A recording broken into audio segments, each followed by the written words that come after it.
बहुत बहुत स्वागत है आप सभी का आपके अपने YouTube channel Shukla study point में। मैं शिवम शुक्ला आप सभी दोस्तों का हार्दिक स्वागत करता हूं। आपको बता दें कि इससे पहले पेपर 1 हिंदी साहित्य का बी द्वितीय वर्ष के छात्र छात्राओं हेतु अवेलेबल करवा दिया गया है, अपलोड कर दिया गया है। आपकी ही शुक्ला स्टडी पॉइंट चैनल पर लाइव क्लास हुई थी, आप लोगों ने उसको देखा होगा। और लगभग जो है वह वीडियो आज के जो है बहुत दिन पहले ही हमने डाला था, तो आप लोगों का प्यार दुलार आया उस पर। और आपको बता दूं कि आप लोगों की रिक्वायरमेंट थी कि सर जी पेपर 2 का भी मॉडल पेपर दे दीजिए। तो पेपर 2 का सॉल्व मॉडल पेपर ये है, अर्थात इसमें मैं प्रश्न बताऊंगा, प्रश्न के उत्तर भी बताने का आपको प्रयास करूंगा। और यही प्रश्न लगभग एग्जाम्स में आपको देखने को मिलेंगे, आपकी यूनिवर्सिटीज चाहे जो हो। ओके, चलिए प्रारंभ करते हैं कक्षा को बिना समय गवाए हुए। बीए द्वितीय वर्ष से एक बार फिर से बता रहे हैं, बीए द्वितीय वर्ष से हिंदी साहित्य का पेपर 2 है ये। और पेपर 2 से बनने वाले महत्वपूर्ण प्रश्न 2022 की परीक्षा के लिए यह बहुत ही ज़्यादा सफिशियंट वीडियो है और बहुत ही इंपॉर्टेंट है। आपका एक वीडियो, उसमें बहुत सारी चीज़ें आप जानने का प्रयास करेंगे।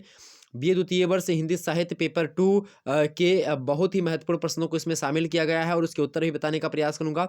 पेपर 2 का नाम क्या है भाई? पेपर 2 का नाम आपके है हिंदी कथा साहित्य एवं नवीन गद्य विधाएं। क्या नाम है? हिंदी कथा साहित्य एवं नवीन गद्य विधाएं आपके पेपर 2 का नाम है। इससे पहले पेपर 1 का नाम क्या था? आधुनिक हिंदी काव्य। आधुनिक हिंदी काव्य का मॉडल पेपर आपके चैनल पर उपलब्ध है, आप देख लीजिएगा उसको, ठीक है। और एक बात बता दूं कि 2021 वाला भी मॉडल पेपर देख लीजिएगा आप लोग, और 2022 वाला देख लीजिएगा, इन दोनों को देख लीजिएगा। ओके, चलिए हम बताते हैं आपको कि आखिरकार जो है एग्जाम से कैसे प्रश्न आएंगे। बी द्वितीय वर्ष हिंदी साहित्य, हिंदी कथा साहित्य एवं नवीन गद्य विधाएं पेपर आपका ये 2 है, ठीक। मॉडल पेपर 2022 का है। मोस्ट इंपोर्टेंट क्वेश्चन आंसर इसमें रखने का प्रयास किया गया है। चलिए देखते हैं, फटाफट से एक बार वीडियो को लाइक और शेयर कर दीजिएगा। यहाँ पर आपको बता दूं कि लगभग सभी विश्वविद्यालयों में जो पेपर पैटर्न होता है वो अलग अलग होता है, अर्थात पेपर में कैसे कैसे मतलब कि किस टाइप के और मतलब कैसे कैसे प्रश्न पूछेंगे, कितने को करने होगा, कितने का नहीं करने होगा, कितना नंबर मिलेगा, ये अलग अलग यूनिवर्सिटीज़ में किया जाता है। लेकिन हमने यहाँ पर जो है लगभग सभी विश्वविद्यालयों में लगभग यही, अगर यहाँ से आपने प्रश्नों को तैयार कर लिया, लेकिन सभी विश्वविद्यालयों के लिए जो है सफिशियंट हो जाएगा, मतलब कि महत्वपूर्ण हो जाएगा। कहने का मतलब यहाँ पर मेरे ये है मेरे प्यारे दोस्त कि जैसे कि इसमें हमने खंड आ है, तो खंड आ में हमने इसमें 10 अति लघु उत्तरीय को रखा है, और खंड बा में हमने 10 दीर्घ जो है लघु उत्तरीय को रखा है, और 5 जो है हमने जो है खंड सा में दीर्घ उत्तरीय को रखा है। इसमें से 2 करने हैं, इसमें से आपको 5 करने हैं, इसमें से आपको 10 के 10 करने हैं, ठीक। ये बात ध्यान रखेंगे, इसमें 10 के 10 करेंगे, एक प्रश्न करेंगे 2 नंबर मिलेगा, इस प्रकार से आपको 20 नंबर यहाँ से मिलने वाला है। इसको आपको 10 नंबर मतलब कि 10 नंबर का एक प्रश्न होता है लघु उत्तरीय का, तो इसके आपके 50 नंबर हो जाएंगे। और वहीं बता दूं आपके दीर्घ उत्तरीय के तो 15 नंबर का एक होता है, 30 नंबर इसके मिलेंगे, तो 50 30 80 और 20 यहाँ का 100 नंबर का आपका पेपर हो जाएगा। अधिकतम जो अंक आपको मिलेंगे वो 100 नंबर मिलेंगे। आइए बात कर लेते हैं खंड जो है आ। यहाँ पर आपको लिखा मिलेगा यूनिवर्सिटीज़ चाहे जो भी हो आपकी, वहाँ पर आपको कुछ निर्देश दिए जाते हैं पेपर में, तो उस पेपर के निर्देश को आप ज़रूर पढ़ेंगे। जो नोट लिखा रहेगा वहाँ पर उसको ज़रूर पढ़ना है। तो वहाँ पर आपको जैसे नोट मिलेगा, हो सकता है कि सभी प्रश्नों के उत्तर दीजिए, प्रत्येक मतलब कि सॉरी नोट मिलेगा आपको कि प्रत्येक सभी प्रश्नों के उत्तर मतलब कि सभी खंडों के उत्तर निर्देशानुसार देने हैं। खंड आ में निर्देश आपको मिलेगा कि सभी प्रश्नों के उत्तर दीजिएगा, प्रत्येक प्रश्न का उत्तर लगभग 50 शब्दों में होना चाहिए। ऐसे से आपके प्रश्न एग्जाम से में आएंगे। ये बात कर लेते हैं, पहला प्रश्न आपका क्या है कि हिंदी के पहला प्रश्न बहुत ज़्यादा महत्वपूर्ण है, बाकी के सभी प्रश्न इंपॉर्टेंट है। हमने बहुत ही इस पर कठिन परिश्रम करके इन प्रश्नों को तैयार करा है और आप लोगों के लिए प्रस्तुत करने का प्रयास किया है। तो मेरी मेहनत को एक प्रकार साकार करें, सभी लोग वीडियो को शेयर कर दीजिएगा, ओके, और लाइक कर दीजिए। चलिए प्रश्न है आपका कि हिंदी साहित्य के प्रमुख संस्मरणकारों के नाम बताइए। प्रमुख संस्मरणकारों के नाम बताइए। संस्मरण क्या होता है भाई? तो संस्मरण जो होता है हिंदी साहित्य की एक विधा है, और संस्मरण जो हिंदी साहित्य की एक विधा है उसको लिखने वाले मुख्य रूप से जो प्रमुख लोग हैं वो कौन कौन से, ही पूछा गया है। वैसे संस्मरण ऐसी विधा होती है जिसमें क्या होता है, जो चीज़ें जो है याद हुई होती हैं, जैसे कभी कोई लेखक है, कोई लेखक जो है कवि, तो वो होता है मेरे प्यारे दोस्त जो कि कविताएं लिखता है, उसको कवि कहते हैं। लेकिन जो गद्य की रचनाएं लिखते हैं उनको लेखक कहते हैं। तो लेखक जो होता है जब जो है अपनी अच्छी अच्छी चीज़ों को, जैसे कि संस्मरण आपका जैसे कि कोई अच्छी अच्छी चीज़ है उसके जीवन की, जो कि बहुत विशेष चीज़ें हैं, बहुत प्रेम पूर्वक, मतलब कि जो उसके जीवन की सबसे अच्छी चीज़ें हैं, उनको जब वो याद करता है, जो उसके याद में दिमाग में हमेशा बनी रहती हैं, उनको जब अपनी लेखनी का सहारा देता है, अपनी लेखनी के माध्यम से लिखने का प्रयास करता है, तो वो रचनाएं क्या कहलाती हैं? वो विधाएं हिंदी साहित्य की आपकी संस्मरण के नाम से जानी जाती हैं। हालांकि अभी आगे चल करके हम संस्मरण वगैरह के बारे में विस्तार से समझेंगे, संस्मरण रेखा चित्र में क्या अंतर होता है, इन सभी के बारे में भी बताने का प्रयास आपको करेंगे, ओके। तो आप परेशान मत होइएगा। अभी समझते हैं प्रश्न क्या है यहाँ पर, ये इंपॉर्टेंट है। आपका प्रश्न पूछा गया कि हिंदी के प्रमुख संस्मरणकारों के नाम बताइए, तो आप क्या बताएंगे? हिंदी के प्रमुख संस्मरणकारों में आपका नाम आता है, पहला नाम आप क्या क्या लिखेंगे भाई? पहला नाम आपका हो सकता है, पहला नाम लिखेंगे हेमचंद्र जोशी। क्या पहला नाम आप लिखेंगे? हेमचंद्र जोशी जी का नाम आता है। दूसरा नाम आप लिख लीजिएगा, फटाफट से कॉपी पेन उठाइए। दूसरा नाम क्या है? पंडित पदम सिंह शर्मा। जी हाँ, बिल्कुल, पंडित पदम सिंह शर्मा जी संस्मरणकार हैं और प्रमुख संस्कारों में इनका नाम जो है अग्रणी है, मतलब आदर के साथ लिया जाता है।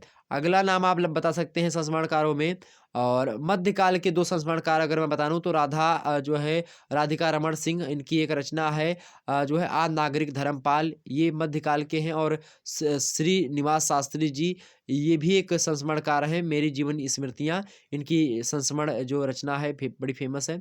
वैसे आपको बता दूं तीसरे आप लिख सकते हैं, तीसरा क्या लिखेंगे? तीसरा लिख लीजिएगा श्री नारायण चतुर्वेदी। क्या लिखेंगे? श्री नारायण चतुर्वेदी। क्या लिखेंगे भाई? श्री नारायण चतुर्वेदी। चौथा क्या लिखेंगे? चौथा लिख लीजिए संस्मरणकारों में पंडित श्री राम शर्मा आचार्य जी का नाम लिख लीजिएगा, पंडित श्री राम शर्मा आचार्य।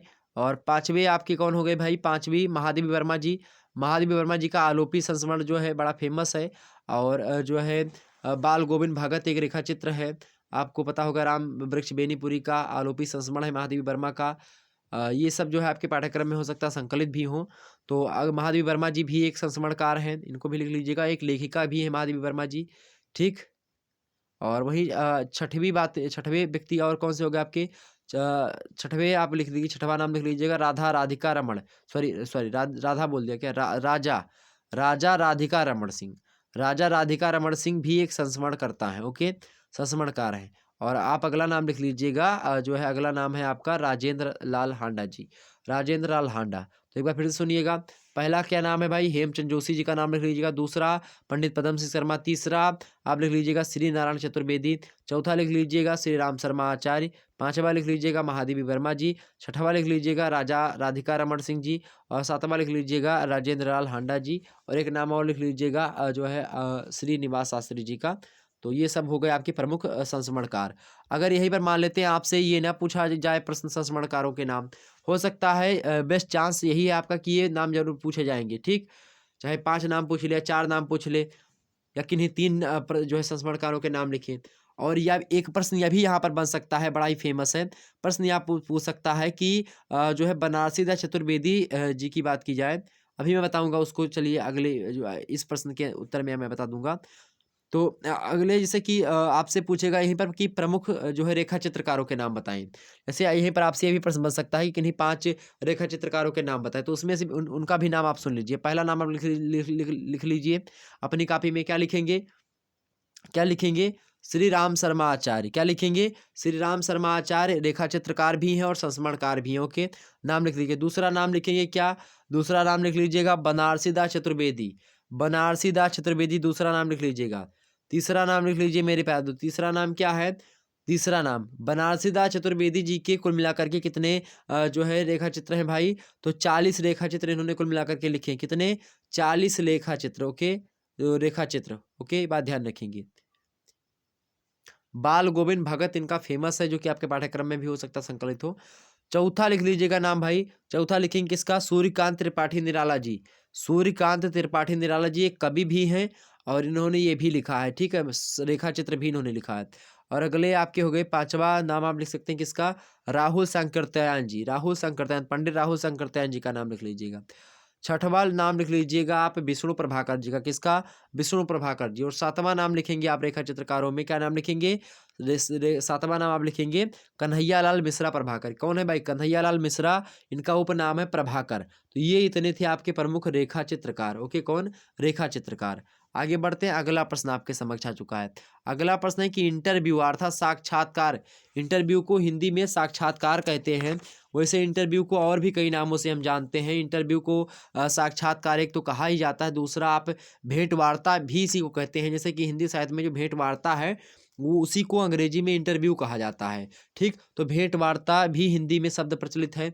वहीं इसके लिए साक्षात्कार के लिए और भी शब्द जैसे कि जो है विशेष परिचर्चा भी इसी को कहा जाता है, और भेंट चर्चा या भेंट वार्ता के नाम से भी जो है इसे इंटरव्यू को जाना जाता है। तो ये इंटरव्यू के कुछ अन्य नाम थे, हिंदी में एग्जाम से पूछ सकता है। अगला प्रश्न, ये प्रश्न था दूसरा नंबर क्या है कि इंटरव्यू अर्थात साक्षात्कार विधा के परिवर्तन का श्रेय जो है किसे जाता है। बहुत ही अच्छा प्रश्न है। इसके परिवर्तन का श्रेय जो जाता है मेरे प्यारे दोस्त, किसको जाता है? तो साक्षात्कार विधा के परिवर्तन का श्रेय जाता है बनारसी दास चतुर्वेदी जी को। किसको जाता है? बनारसी दास चतुर्वेदी जी को। क्यों जाता है? क्योंकि इन्होंने पंडित बनारसी दास चतुर्वेदी जी की बात की जाए तो इन्होंने 1931 की बात है, 1931 ईस्वी में विशाल भारत नामक जो है पात्र मतलब विशाल भारत में क्या किया, पत्रिका है विशाल भारत, उसी में प्रकाशित करवाया। क्या प्रकाशित करवाया? रत्नाकर जी से इन्होंने बात करी थी। किससे? रत्नाकर जी से, जगन्नाथ दास रत्नाकर जी से इन्होंने बात करी। तो उसकी जो बातचीत करी थी उन्होंने, उसी को प्रकाशित करवा दिया विशाल भारत नामक पत्रिका में 1931 में। और 1931 ईस्वी से तभी से जो है साक्षात्कार विधा हिंदी साहित्य में खास करके आती है। और जब इन्हीं के द्वारा सबसे पहली रेखा चित्र आती है तो जो है इंटरव्यू आता है, इसीलिए जो है इनको जो है इंटरव्यू का क्या कहा जाता है, परिवर्तन का श्रेय इन्हीं को जाता है। किसको? जो है रामवृक्ष बेनीपुरी बोल रहा हूँ, पंडित बनारसी दास चतुर्वेदी जी को। किसको? पंडित बनारसी दास चतुर्वेदी जी को। ओके, चलिए आगे बढ़ते हैं। अगला प्रश्न आपके समक्ष आ चुका भाई। अगला प्रश्न कौन सा है? आपका तीसरा नंबर प्रश्न देखेंगे, उपन्यास के प्रमुख तत्वों को बताइए। क्या प्रश्न है आपका? उपन्यास के प्रमुख तत्वों को बताइए। बहुत ही अच्छा प्रश्न है, बहुत ही महत्वपूर्ण प्रश्न आपके समक्ष आ चुका है। उपन्यास के प्रमुख तत्वों को बताइए भाई। उपन्यास क्या होता है सबसे पहले ये जानो। उपन्यास होता क्या सबसे पहले उसको जानेंगे, उसके बाद में उपन्यास के प्रमुख तत्वों के बारे में आपको बता दूंगा। उपन्यास जो शब्द है मेरे प्यारे दोस्त, इसकी जो उत्पत्ति हुई है ये उप प्लस न्यास थी। किससे? उप प्लस न्यास, इसमें दो शब्दों से मिलकर के उपन्यास शब्द बना है। और उप का मतलब होता है, उप माने होता है निकट या नजदीक, और न्यास माने होता है रखी हुई वस्तु। ठीक है, न्यास माने क्या होता है? रखी हुई वस्तु। अर्थात उपन्यास का जब हम मूल अर्थ पता करेंगे इस मामले में तो इसका मतलब होता है निकट अर्थात नजदीक रखी हुई वस्तु को ही हम उपन्यास कहते हैं। लेकिन आधुनिक युग में उपन्यास का प्रयोग साहित्य के एक ऐसे स्वरूप विशेष के लिए होता है जिसमें एक दीर्घ कथा का वर्णन गद्य में किया जाता है। एक व्यक्ति है, उनका नाम बड़ा फेमस है, भरत मुनि महोदय। और भरत मुनि महोदय ने उपन्यास के लिए कहा कि उपपत्ति, क्या कहा उन्होंने? क्या कहा भरत मुनि महोदय ने? कहा कि उपपत्ति कृतोहार था। क्या कहा? उपपत्ति कृतोहार था। इसका मतलब होता है कि किसी अर्थ को युक्तिपूर्ण ढंग से प्रस्तुत करने वाला, माने उपपत्ति कृतोहार था। दूसरी बात कही इन्होंने, तथा प्रसादनम। तो उपपत्ति कृतोहार था तथा जो है प्रसादनम, प्रसादनम माने होता प्रसन्नता प्रदान करने वाला। अर्थात किसी अर्थ को युक्तिपूर्ण ढंग से प्रस्तुत करने वाला तथा प्रसन्नता प्रदान करने वाला। इस प्रकार मनोरंजक कथा साहित्य का जो है, इस प्रकार का जो मनोरंजक कथा साहित्य होता है वही उपन्यास कहलाता है, जो कि प्रसन्नता प्रदान करने वाला हो, जो कोई जो है युक्तिपूर्ण ढंग से प्रस्तुत जो है करने वाला, किसी अर्थ को, किसी घटना को, किसी अर्थ को जो है युक्तिपूर्ण ढंग से प्रस्तुत करने वाला तथा प्रसन्नता प्रदान करने वाला जो होता है, मनोरंजनात्मक जो कथा साहित्य होता है वही उपन्यास कहलाता है। उपन्यास जो होता है वो कहानी का बड़ा रूप होता है। क्या होता है? कहानी का बड़ा रूप होता है। उपन्यास की बात की जाए तो उपन्यास को हम तीन जो है सोपानों में बांट सकते हैं। जैसे आपसे पूछा सकता है कि उपन्यास के 3 सोपानों के नाम लिखें, तो क्या लिखेंगे आप? पहला लिखेंगे प्रेमचंद्र से पूर्व उपन्यास, प्रेमचंद पूर्व उपन्यास। दूसरा क्या है? प्रेमचंद युगीन उपन्यास। तीसरा क्या है? प्रेमचंदोत्तर उपन्यास। ओके, मतलब प्रेमचंद जी के बाद वाला उपन्यास। तो ये 3 उपन्यास चीज़ें थी। अब बात कर लेते हैं भाई, क्या बात की जाए जैसे प्रेमचंद से पूर्व जो उपन्यासकार हैं, जैसे कि उसमें लाला श्रीनिवास दास हो गए, आपके किशोरीलाल गोस्वामी जी हो गए, बाल मुकुंद गुप्ता जी हो गए, बाल कृष्ण भट्ट जी हो गए, राधा कृष्ण दास जी हो गए, देवकीनंदन खत्री जी हो गए, और गोपाल राम गहमरी जी भी इसी में आते हैं। प्रेमचंद जी से पहले इन्होंने उपन्यास लिखने का प्रयास, किशोरीलाल गोस्वामी जी हो गए आपके इंदुमती कहानी के लेखक हैं, जो हिंदी की पहली कहानी भी मानी जाती रही आचार्य रामचंद्र शुक्ला जी के अनुसार। और वहीं बात की जाए अयोध्या सिंह उपाध्याय हरिओज जी भी, इनका नाम भी जो है प्रेमचंद पूर्व उपन्यासकारों में शामिल है। अब एग्जाम से आपसे ये प्रश्न पूछ सकता है, ये बात ध्यान रखेंगे। मैं क्यों इस बात को बता रहा हूँ, क्योंकि आपसे एग्जाम से यह भी प्रश्न पूछ सकता है कि प्रेमचंद पूर्व उपन्यासकारों किन्हीं मतलब कि किन्हीं चार मतलब कि प्रेमचंद पूर्व उपन्यासकारों के नाम बताइए। तो ऐसे प्रश्न पूछ सकता है कि प्रमुख, या फिर प्रेमचंद पूर्व उपन्यासकारों के नाम बताइए प्रमुख। तो आप उनमें से इन सभी, जैसे कि हमने क्या क्या बताया आपको, लाला श्रीनिवास दास बताया, किशोरीलाल गोस्वामी बताया आपको, बाल मुकुंद गुप्त बताया हमने, बाल कृष्ण भट्ट जी को बताया, राधा कृष्ण दास हो गए आपके, देवकीनंद खत्री जी हो गए, गोपाल राम गहरमरी जी हो गए, किशोरी लाल गोस्वामी जी हो गए, अयोध्या सिंह उपाध्याय हरिओत जी हो गए। ओके, तो अयोध्या सिंह उपाध्याय इनका जो उपनाम है, अयोध्या सिंह उपाध्याय जी का, अयोध्या सिंह उपाध्याय जी का उपनाम है हरिओध। ओके, तो ये चीज़ें हो गई आपकी।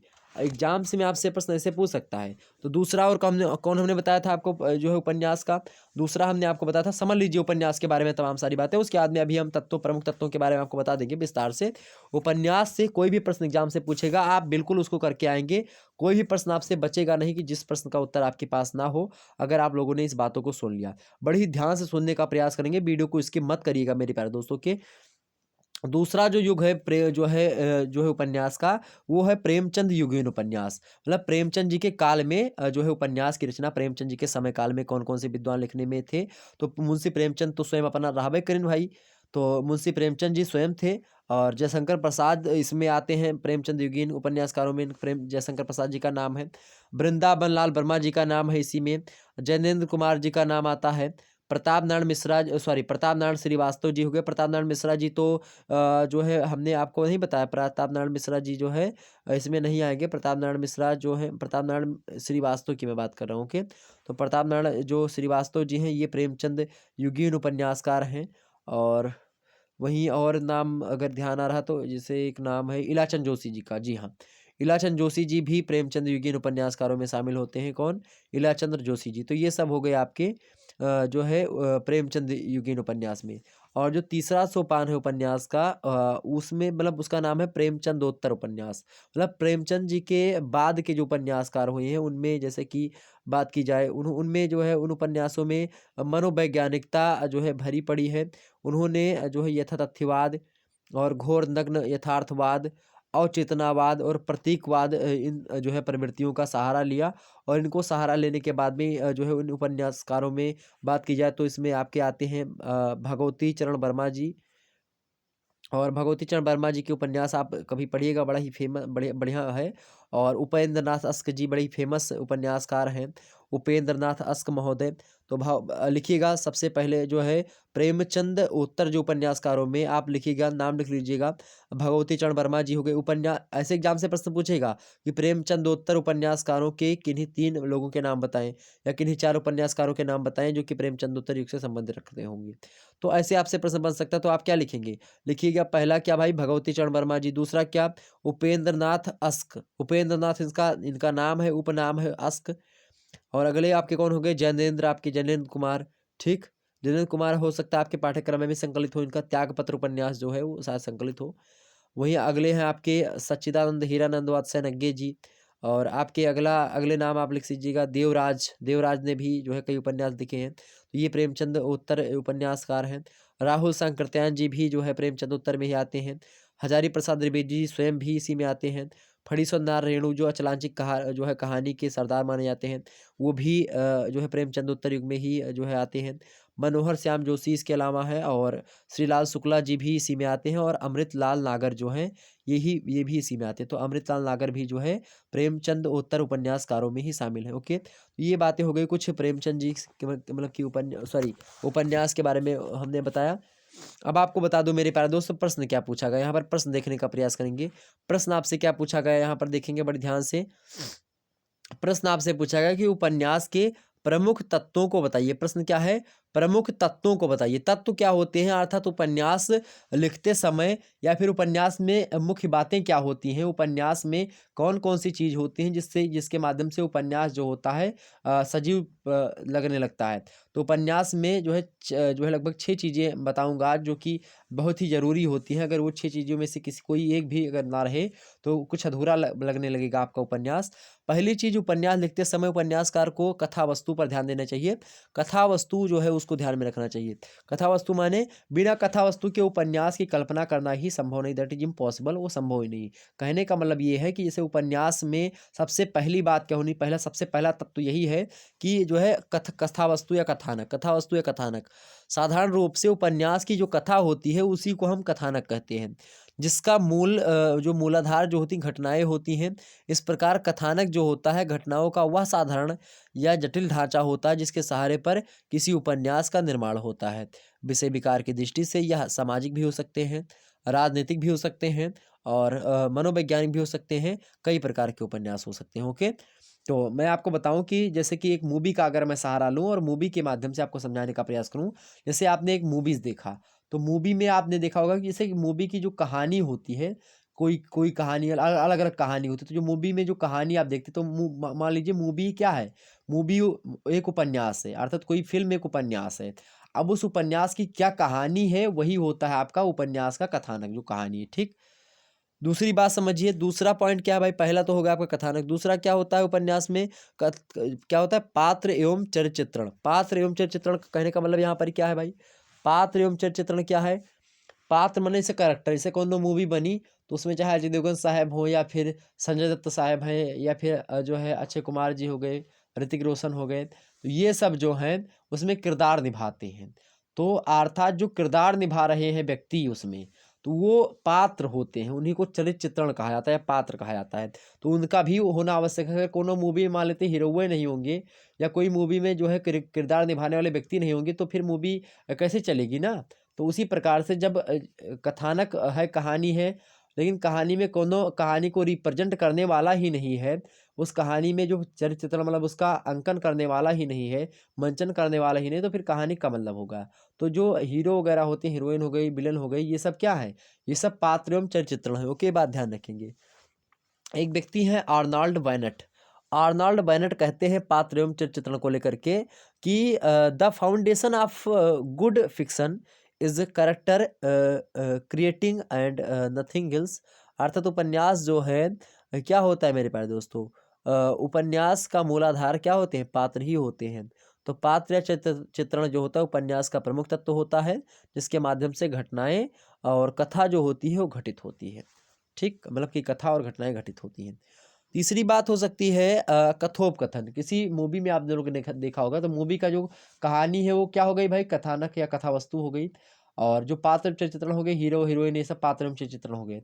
तीसरी बात क्या होता है, जो हीरो हीरोइन द्वारा बोले गए या गुंडे के द्वारा अर्थात विलन के द्वारा जो बोली गई बातें होती हैं, अर्थात जिसको डायलॉग कहते हैं आप। तो डायलॉग होता है कथोपकथन अर्थात संवाद शैली। जैसे किस तरीके से लोग बातें करते हैं, जैसे काजल तुम सिर्फ मेरी हो, हम दोनों के बीच अगर कोई आया तो समझो मर गया। सनी देओल साहब की मूवी जीत मूवी का ये डायलॉग है। तो ये कथोपकथन हो गया आपका। ठीक, तो कथोपकथन ये होता संवाद शैली में। तो काजल कुछ और कहेगी, सनी देओल साहब कुछ और कहेंगी, इसी प्रकार से राजकुमार, न तलवारों की धार से न गोलियों की बौछार से, बंदा डरता है तो केवल परवरदिगार से। तो कई प्रकार के कथोपकथन होते हैं। तो एक प्रकार से क्रिया प्रतिक्रिया से कि हम कुछ बोलेंगे आप कुछ बोलेंगे, तो ये सब क्या है, कथोपकथन। तो किसी उपन्यास में उनके चरित्र चित्रणों मतलब कि जो है उनके पात्रों के द्वारा, किसी उपन्यास में उनके पात्रों के द्वारा जो बोली गई या कही गई बातें होती हैं उसी को क्या कहा जाता है, कथोपकथन या संवाद शैली कहा जाता है। सिंपल सी बात है। ओके, जो चौथा तत्व होता है उपन्यास का वो होता है आपका वातावरण। आपको बता दूं यहीं पर कि उपन्यास जो होता है कहानी का बड़ा भाई या पिताजी होता है, मतलब कि कहानी छोटी होती है और उपन्यास बड़ा होता है। ठीक है, तो उपन्यास जो होता है मेरे प्यारे दोस्तों, जो उपन्यास के तत्व होते हैं वही कहानी के भी तत्व होते हैं, ये बात भी ध्यान रखिएगा। ओके, चौथा तत्व क्या है भाई, वातावरण। वातावरण माने होता है कहाँ पर जो है, जैसे कि किसी मूवी की शूटिंग कहाँ पर हुई है, किस समय की शूटिंग कर रहे हैं, मतलब कि जो मूवी बन रही है उसका वातावरण मतलब घटना कहाँ की है, जो कहानी है वो कहानी कहाँ की है और किस समय की है। ऐसे ऋतिक रोशन साहब की मूवी आपने देखी होगी मोहनजोदड़ो। तो मोहनजोदड़ो किस समय की थी भाई, हड़प्पा सभ्यता की। तो उसी के हिसाब से किरदार निभाया होगा ऋतिक रोशन ने ना, देखा होगा आप लोगों ने। तो वो चीजें हैं यहाँ पर। तो किरदार जो है किस समय का निभाया जा रहा है, जैसे आप लोगों ने सुना होगा अभी हाल ही में एक मूवी है बड़ी फेमस मूवी साउथ की, पुष्पा। पुष्पा मूवी में आपने डायलॉग सुना होगा कि पुष्पा सुन के फ्लावर समझिए क्या, पुष्पा फायर है, फ्लावर नहीं फायर है, क्या बोलता है ऐसे। तो वो तो पुष्पा जो है मूवी मान लेते आई। अब उसमें जो है वातावरण कैसा है, आप देखेंगे जंगल का सीन है, उसमें जो है लकड़ी वगैरह की सप्लाई वगैरह बेचता है उसमें। तो ये कहने का मतलब मेरे ये है कि कहानी किस समय की है, उस समय के हिसाब से, उस स्थिति के हिसाब से, उस परिस्थिति के हिसाब से वर्तमान परिदृश्य के जो व्यक्ति होते हैं, चरित्र होते हैं, पात्र होते हैं, वो उस समय के किरदार को जो है बखूबी निभाने का प्रयास करते हैं। तो कहने का मतलब यहाँ पर ये है कि वातावरण जो होता है, मतलब होता है कि किस समय की पिक्चर है, या किस समय में कहानी लिखी गई, या फिर उपन्यास लिखा गया किस समय का है, और ये जो है किस जगह का है। ठीक, तो कहाँ का है और कब का है, ये होता है आपका। पांचवी चीज होती है उपन्यास में क्या, भाषा शैली। कुछ विद्वान भाषा शैली को और भाषा को और शैली को अलग अलग मानते हैं, लेकिन किस मान लेते हैं कि कौन मूवी है तो किस भाषा में मूवी है बनाई गई है, और किस मतलब कि किस तरीके की मूवी, ड्रामा वाली है, या क्राइम थ्रिलर मूवी है, या लव स्टोरी है, या इसी प्रकार से कोई भक्ति मूवी है, देशभक्ति मूवी है, कैसी मूवी है, वो डिपेंड करता है। तो वही होता है आपका भाषा और शैली, मतलब शैली होती है वो, और भाषा होती है किस भाषा में है। ओके, तो इसमें ये भी होती है। ठीक, भाषा और शैली एक दूसरे के पूरक शब्द होते हैं, अभिन्न शब्द होते हैं, तो भाषा शैली एक साथ ही हम बता दिए आपको।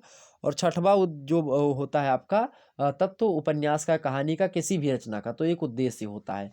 हर एक रचना में, चाहे वो कविता हो, चाहे वो जो है कोई साहित्य की या फिर कोई गद्य की विधा हो, हर एक रचना में मेरे प्यारे दोस्तों क्या होता है, हर एक रचना में बात की जाए तो कोई ना कोई क्या होता है, हर एक रचना की अगर मैं बात करूं तो हर एक रचना में आपका क्या संकलित होता है, हर एक रचना में कोई ना कोई उद्देश्य छिपा हुआ होता है। ठीक, ये बात ध्यान रखेंगे। उपन्यास लेखक के जीवन का विशेष दृष्टिकोण है। जो उद्देश्य होता है वह उपन्यास के माध्यम से पाठक या समाज के कोई ना कोई आदर्श प्रस्तुत करना चाहता है, कि समाज में कोई जो विसंगति है या कोई समस्या है समाज की, तो उसको कैसे दूर किया जाए, या समस्या किस प्रकार समाज में है उसको दिखाने का प्रयास लोगों को किया जाए। तो ये जो है खास करके किया जाता है इसमें। ठीक, ये बात क्लियर हो गई आपकी। तो ये इतने 6 पॉइंट हो गए आपके उपन्यास को लेकर के हमने बता दिए। तो आप एक भी प्रश्न आपसे उपन्यास से छोड़ करके नहीं जाएगा। अगला प्रश्न है आपका कि प्रेमचंद जी के किन्हीं 5 उपन्यासों के नाम लिखिए। भाई प्रेमचंद जी के किन्हीं 5 उपन्यासों के नाम लिखिए। बड़ा ही बढ़िया प्रश्न है, एग्जाम से में लगातार आ सकता है, आपसे लगातार आ रहा है, पूछा भी जा सकता है अब की बार भी। पहला उपन्यास क्या लिखेंगे भाई, उपन्यास लिखिए, नाम लिख लीजिएगा बरदान। बरदान उपन्यास किसका है, प्रेमचंद महोदय का है। और इस जो है उपन्यास में, बरदान उपन्यास में प्रेम और विवाह से संबंधित जो समस्याएं हैं, प्रेम में क्या समस्याएं होती हैं और विवाह में क्या समस्याएं होती हैं, इसके बारे में बताया गया है। एक इसमें पात्र है ब्रजरानी, और एक पात्र है जो है प्रताप। तो प्रताप और ब्रजरानी जो होते हैं बचपन के ही दोस्त होते हैं, और साथ साथ ही दोनों रहते हैं। लेकिन जब जो है दोनों के विवाह की चर्चा शुरू होने लगती है, उसी समय क्या हो जाता है, ब्रजरानी का विवाह जो है एक डिप्टी का लड़का होता है, उसका नाम है कमलाचरण, उससे हो जाता है। लेकिन बाद में जो है एकाएक कमलाचरण जो है, जिससे जो है ब्रजरानी की शादी होती है, उसकी कमलाचरण की मृत्यु हो जाती है। तो ब्रजरानी और फिर मतलब समय बीता जाता है, उसके बाद में प्रताप और ब्रजरानी जो होते हैं एक साथ आ जाते हैं और देश सेवा में लग जाते हैं। तो ये पूरे की पूरे जो है उपन्यास का सार था, वरदान नामक। और वहीं दूसरा उपन्यास आप लिखने का प्रयास कर दीजिएगा, क्या, प्रतिज्ञा लिख दीजिएगा। प्रतिज्ञा उपन्यास भी बड़ा फेमस उपन्यास है जो है प्रेमचंद जी का। और प्रतिज्ञा में विधवा विवाह से संबंधित है ये प्रतिज्ञा जो उपन्यास है। और इसमें जो है आदर्शोन्मुखी उपन्यास के प्रमुख पात्रों में बात की जाए, जैसे कि ये आदर्श प्रस्तुत करते हैं, इनके जो पात्र हैं प्रतिज्ञा के, इसमें प्रोफेसर दीनानाथ जी हैं, जो कि अमृत राय वकील मतलब कि प्रोफेसर दीनानाथ हैं इसमें मुख्य पात्र में, और अमृत राय हैं वकील, और उसके अंदर एक प्रेमा है। तो ये 3 जो पात्र आपके समक्ष हैं। तीसरी आप इनकी जो है उपन्यास रचना बता सकते हैं, कौन सी भाई, सेवा सदन। सेवा सदन भी बढ़िया उपन्यास है इनका। और सेवा सदन जो उपन्यास है खास करके वेश्या समस्या पर आधारित है, लेकिन इसमें विवाह से संबंधित भी समस्याएं हैं, और दहेज प्रथा हो गई और ये सब जो होती है, इनके बारे में बताया गया है सेवा सदन। इसमें कि इसकी जो उपन्यास है, इसकी मुख्य जो किरदार में है, उसकी जो नायिका है वो कौन है भाई, वो उसका नाम है सुमन। ओके, सेवा सदन में। चौथी उपन्यास आप लिख सकते हैं क्या भाई, चौथा आप क्या डाल सकते हो, प्रेमाश्रम डाल दीजिए, प्रेमाश्रम। प्रेमाश्रम जो उपन्यास है इनका, ये किसान और जमींदारों का चित्रण करने वाला महत्वपूर्ण उपन्यास है। और इसमें बात की जाए तो खास करके एक व्यक्ति है वो मुख्य पात्र में आते हैं आपके, उनका नाम है ज्ञान शंकर महोदय। ओके, तो ये पांचवा उपन्यास क्या लिख सकते हैं भाई, पांचवा आप लिख लीजिएगा रंगभूमि। रंगभूमि जो उपन्यास है ये सबसे बड़ा उपन्यास है, मान लेते हैं हिंदी साहित्य में जो मुंशी प्रेमचंद जी का जो उपन्यास है उसमें बड़ा उपन्यास है। लगभग 1000 पृष्ठों में जो ये उपन्यास है लिखा गया, अर्थात लगभग 500 पन्ने बोल सकते हैं, मतलब 1000 पृष्ठ। ओके, और उपन्यासों इस उपन्यास में बात की जाए तो त्याग, प्रेम और बलिदान के आदर्श को प्रस्तुत करने का प्रयास मुंशी प्रेमचंद जी के द्वारा किया गया है। और इसके जो प्रमुख पात्र में बात की जाए तो सूरदास हैं इसके प्रमुख पात्र में, जो कि महात्मा गांधी जी के किरदार की भूमिका निभाते हैं, ठीक, रंगभूमि में। और भी उपन्यास बता दें आपको प्रेमचंद जी के, और भी उपन्यास बता दें, चलिए और उपन्यास लिख लीजिएगा। इसे लिख लीजिए छठवां उपन्यास इनका, मतलब छठवां उपन्यास नहीं, ये 5 तो आपके हमने बता दिए, छठवां लिख लीजिएगा कायाकल्प। कायाकल्प जो उपन्यास है इनका, इसमें सामाजिक समस्याओं के साथ साथ जन्म जन्मांतर तक चलने वाली जो प्रेम की अद्भुत कहानी है उसमें कायाकल्प जो उपन्यास में बताने का प्रयास किया गया इनके द्वारा। और कायाकल्प में जो प्रमुख पात्र हैं वो चक्रधर हैं एक, और एक हरिसेवक सिंह है, और एक मनोरमा है। ओके, ये 3 प्रमुख पात्र हैं कायाकल्प में। 7वां लिख लीजिए उपन्यास मुंशी प्रेमचंद जी का फेमस है निर्मला। निर्मला उपन्यास जो है इसमें दहेज प्रथा और अनमेल विवाह होता है, उसकी समस्या को दिखाने का प्रयास मुंशी प्रेमचंद जी के द्वारा किया गया है। इसमें प्रमुख पात्रों में बात की जाए तो एक है निर्मला और एक है तोताराम। तो इन दोनों के जो है मुख्य जो है पात्र की श्रेणी में ये दोनों आते हैं, निर्मला और तोताराम। जो है निर्मला खास करके उसका नाम भी है और ये प्रमुख पात्र भी है निर्मला। 8वां जो उपन्यास आप बता सकते हैं कौन सा भाई, गबन। बड़ा ही फेमस, आपने नाम तो सुना होगा, गबन।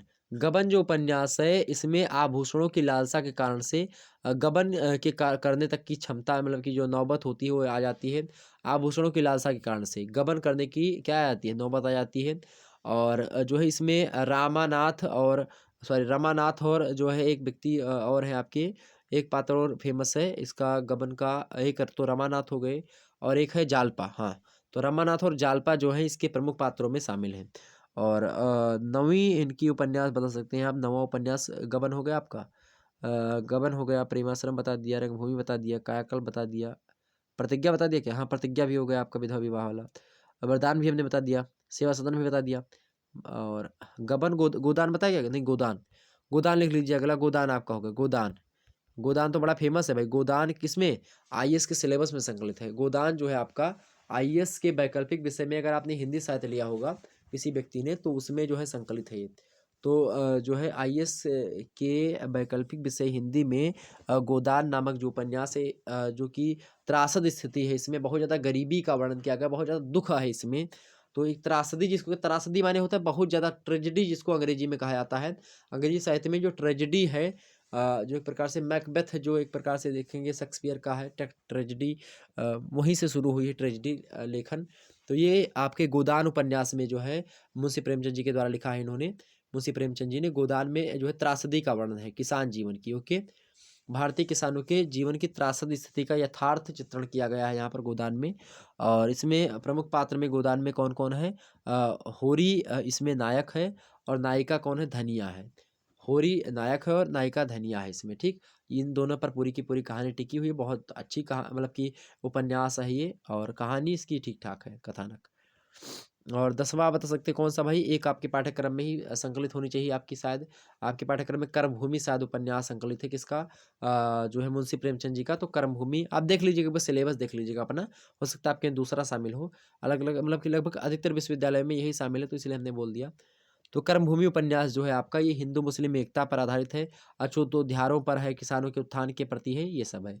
इसमें जो है अमरकांत जो है, लाला समरकांत के पुत्र होते हैं अमरकांत, और इन्हीं के बारे में बताने का प्रयास किया गया। तो अमरकांत मुख्य पात्र में जो है नायक जो है पूछा जाए तो कर्मभूमि उपन्यास का नायक जो है कौन है, अमरकांत है। तो ये बात इतनी क्लियर हो गई आपकी। तो प्रेमचंद जी के बारे में हमने बता दिया आपको, आगे चर्चा करते हैं।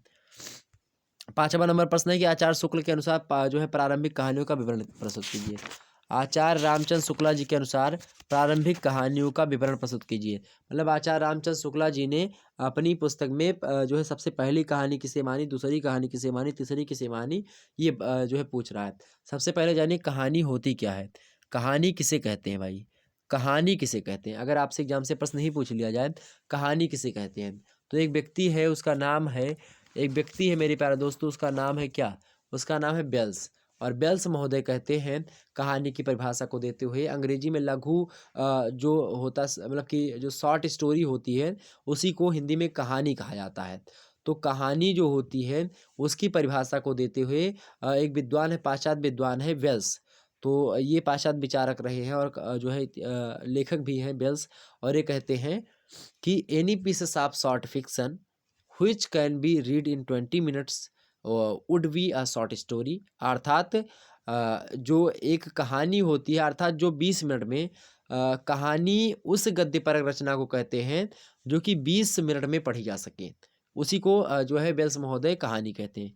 ऐसी कहानी जिसको हम 20 मिनट में पढ़ लें, वही लघु स्टोरी, वो शॉर्ट स्टोरी होती है। जबकि सर जो है हुआल पोल कहते हैं कि a short story should be a story a record of things full of incident and accident, swift movement, unexpected development, leading throughout suspense to a climax and satisfying जो है डेन्यूमेंट।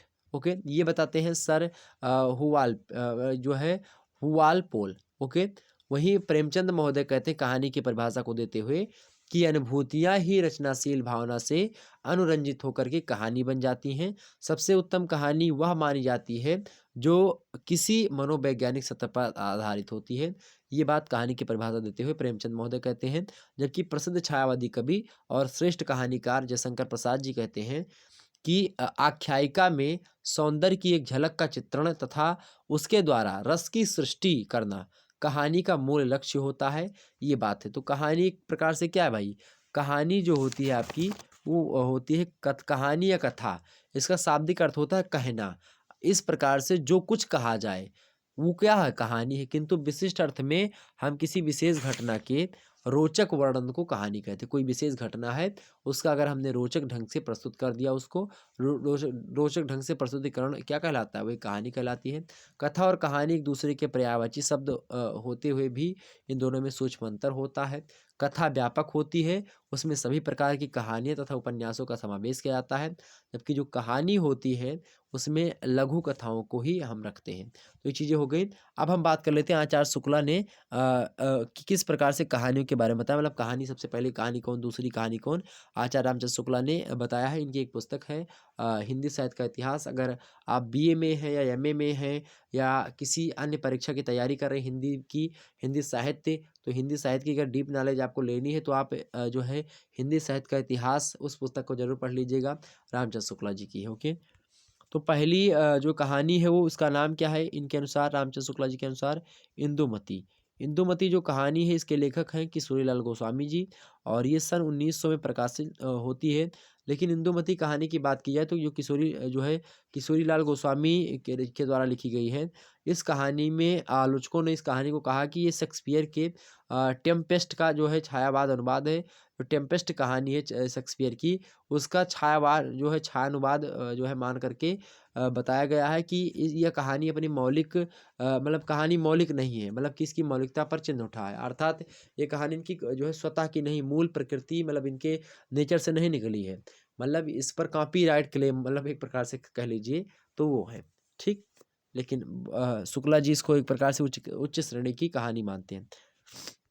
दूसरी कहानी शुक्ला जी मानते हैं गुलबहार। क्या मानते हैं भाई? दूसरी कहानी कौन सी है? गुलबहार। गुलबहार कहानी है। दूसरी कहानी कौन सी है? गुलबहार। गुलबहार कहानी भी जो है किशोरीलाल गोस्वामी जी की ही है, और 1902 में प्रकाशित होती है। कौन? किशोरीलाल गोस्वामी जी की अगली कहानी, उसका नाम है गुलबहार। तो पहली कहानी जो है कौन सी हो गई भाई? इंदुमती। दूसरी कौन सी? गुलबहार। तीसरी कहानी जो है वो शुक्ला जी की स्वयं की है। सॉरी, तीसरी बोल दिया, शुक्ला जी की चौथी कहानी है 11 वर्ष का समय। तीसरी कहानी है प्लेग की चुड़ैल। प्लेग की चुड़ैल जो कहानी है 1902 में प्रकाशित होती है। किशोरीलाल गोस्वामी जो गुलबहार है उनकी उसी कहानी के ईयर में ही प्लेग की चुड़ैल, ये है मास्टर भगवान दास की। मास्टर भगवान दास की जो है कहानी है प्लेग की चुड़ैल, पहली कहानी है। सन 1902 में इसका प्रकाशन होता है। 1902 ईस्वी में ही गुलबहार कहानी का प्रकाशन होता है, किशोरीलाल गोस्वामी जी की है, ओके। और 1900 में इंदुमती का प्रकाशन होता है। और 1903 ईस्वी का समय आता है उसके बाद में। 1903 ईस्वी में जो है चौथी कहानी जो है जो कि शुक्ला जी की खुद की है, 11 वर्ष का समय, 11 वर्ष का जो समय है आचार्य शुक्ला जी की कहानी है, खुद की है। 1903 ईस्वी में इसका प्रकाशन होता है। और अगली कहानी है, एक व्यक्ति है गिरिजा दत्त बाजपेयी जी। गिरिजा दत्त बाजपेयी जी की कहानी है पंडित और पंडितानी। पंडित और पंडितानी जो कहानी है, इसका प्रकाशन भी 1903 ईस्वी में होता है। और जो छठवीं कहानी है मेरे प्यारे दोस्तों, उसका नाम है दुलाई वाली। दुलाई वाली कहानी जो होती है वो 1907 ईस्वी में प्रकाशन में आती है। वो कहानी किसकी है, उसके लेखक है बंग महिला। तो बंग महिला के द्वारा लिखी गई। ओके, ये बात ध्यान रखेंगे। इतनी बात क्लियर हो गई आपकी। तो आगे बढ़ते हैं। तो ये प्रारंभिक कहानी का विवरण आप ऐसे दे सकते हैं। जो अगला प्रश्न आपके समक्ष है क्या, अगला प्रश्न है कि आत्मकथा की परिभाषा दीजिए। आत्मकथा क्या होती है भाई, आत्मकथा की परिभाषा दीजिए। मोस्ट इंपोर्टेंट प्रश्न आ चुका है आपके समक्ष, फटाफट से बताने का प्रयास करेंगे। एक बार सभी लोग वीडियो को शेयर कर दीजिएगा। आत्मकथा क्या होती है बताने का प्रयास करें भाई। आत्मकथा क्या होती है, प्रश्न है क्या, आत्मकथा की परिभाषा दीजिए। तो आत्मकथा का शाब्दिक अर्थ कैसे आप लिखेंगे, सीधे लिखेंगे कि आत्मकथा का शाब्दिक अर्थ होता है क्या, अपनी कथा। सिंपल सी बात है, आत्मकथा अपनी कथा। जब लेखक जो होता है अपनी कथा को खुद ही लिखे तो उसी को आत्मकथा कहते हैं। लेकिन जब किसी लेखक की किसी फेमस राइटर की जो कथा होती है उसको अगर कोई दूसरा व्यक्ति लिखता है, दूसरा लेखक लिखता है, तो उसको जीवनी कहते हैं। ठीक है, जैसे विष्णु प्रभाकर ने एक जीवनी लिखी है, उसका नाम है जो आवारा मसीहा। आवारा मसीहा जो है वो शरद चटर्जी की जीवनी है। किसने लिखा, विष्णु प्रभाकर ने लिखा। अमृत राय ने लिखा क्या, मानस का हंस। किसकी है, तुलसीदास जी की है। तो अब लेकिन तुलसीदास जी बड़े कवि हैं, उनके बारे में अमृत राय ने लिखा। अमृत राय कौन है भाई, ये अमृत राय जो है ये मुंशी प्रेमचंद जी के लड़के हैं। और इन्होंने लिखा कहानी मतलब कि जो है मानस का हंस। मानस का हंस कहानी बोल रहा हूँ, मानस का हंस आत्मकथा है। किसकी आत्मकथा है, तो सॉरी आत्मकथा नहीं, जीवनी है। किसकी जीवनी है, तो तुलसीदास जी की जीवनी। लेकिन लिखा किसने है जीवनी इसको, तो आचार्य मतलब कि अमृत राय ने लिखी है। ओके, तो आत्मकथा कैसे लिखेंगे कि आत्मकथा का शाब्दिक अर्थ होता है अपनी कथा, अर्थात जिस साहित्य में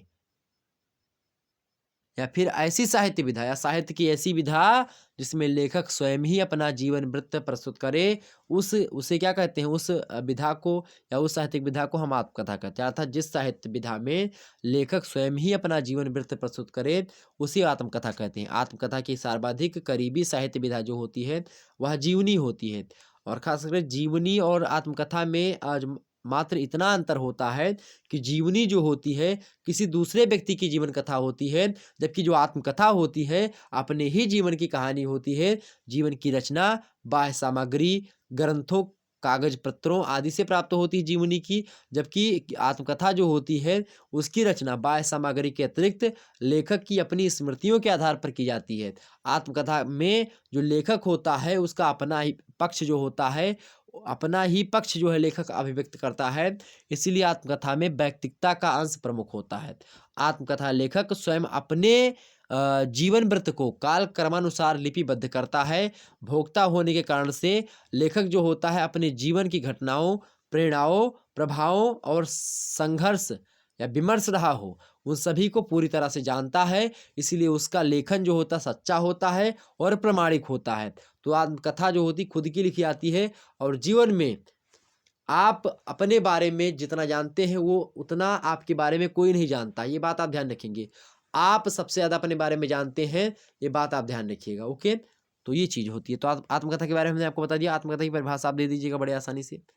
आगे बढ़ते हैं। अगला प्रश्न आपके समक्ष है, रेखा चित्र के भेदोपभेदों को लिखिए। क्या, रेखा चित्र के भेदों उपभेदों को लिखिए, मतलब भेद और उपभेदों के बारे में आप बताएं रेखा चित्र के। तो रेखा चित्र के भेद उपभेद कौन कौन से हो सकते हैं भाई।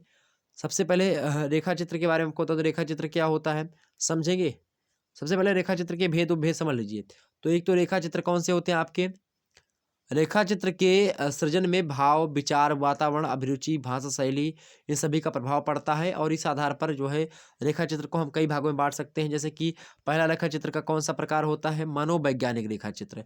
तो कुछ रेखा चित्र मनोवैज्ञानिकता पर आधारित होते हैं, तो ऐसे रेखा चित्र को हम मनोवैज्ञानिक जो है रेखा चित्र कहते हैं। खास करके फ्रायड, एडलर और युंग ये पाश्चात्य मनोवैज्ञानिक हैं और इनका प्रभाव जो है हिंदी मनोवैज्ञानिकों पर खास तौर पर दिखता है। दूसरी जो है रेखा चित्र होती है वो ऐतिहासिक रेखा चित्र होती है। ऐतिहासिक रेखा चित्र जो होता है उसमें क्या होता है? उस रेखा चित्र में पात्र ही नहीं, घटनाएं और देश काल वातावरण भी ऐतिहासिक रहता है। घटना प्रधान अगली रेखा चित्र कौन सा होगा? तीसरा रेखा चित्र घटना प्रधान रेखा चित्र। और घटना प्रधान रेखा चित्र की बात की जाए तो घटना प्रधान रेखा चित्रों में पात्रों के व्यक्तित्व और उनकी मानसिक स्थिति का अंकन जो होता है गौण होता है। संबंधित घटनाएं प्रमुख होती हैं उससे। किसी भावना या परिस्थिति विशेष को जीवंत करने के संदर्भ में वातावरण जो है मतलब कि संदर्भ में क्या होता है ये कहानी लिखी जाती है। अगली सॉरी ये रेखा चित्र लिखी जाती है। चौथा जो है वो प्रकार होता है रेखा चित्र का कौन सा? वातावरण प्रधान रेखा चित्र। वातावरण प्रधान रेखा चित्र जो होता है उसका सृजन तब किया जाता है जब सामाजिक कुरीति हो, परंपराएं हो, उनके निराकरण हेतु हास्य जो है मतलब कि वातावरण प्रधान जो कहानी जो होती है वो कब की जाती है भाई? किसी भावना या परिस्थिति विशेष को जीवंत करने के संदर्भ में वातावरण प्रधान जो है रेखा चित्र का सृजन किया जाता है। ओके। पांचवी जो कहानी रेखा चित्र है आपका वो कौन सा प्रकार? हास्य व्यंग प्रधान रेखा चित्र। और हास्य व्यंग रेखा चित्र जो प्रधान होता है वो खास करके सामाजिक कुरीतियों परंपराओं के निराकरण हेतु हास्य व्यंग जो रेखा चित्र होता है उसको प्रस्तुत किया जाता है। और जो छठवां रेखा चित्र आप होता है लिख लीजिएगा व्यक्ति प्रधान रेखा चित्र।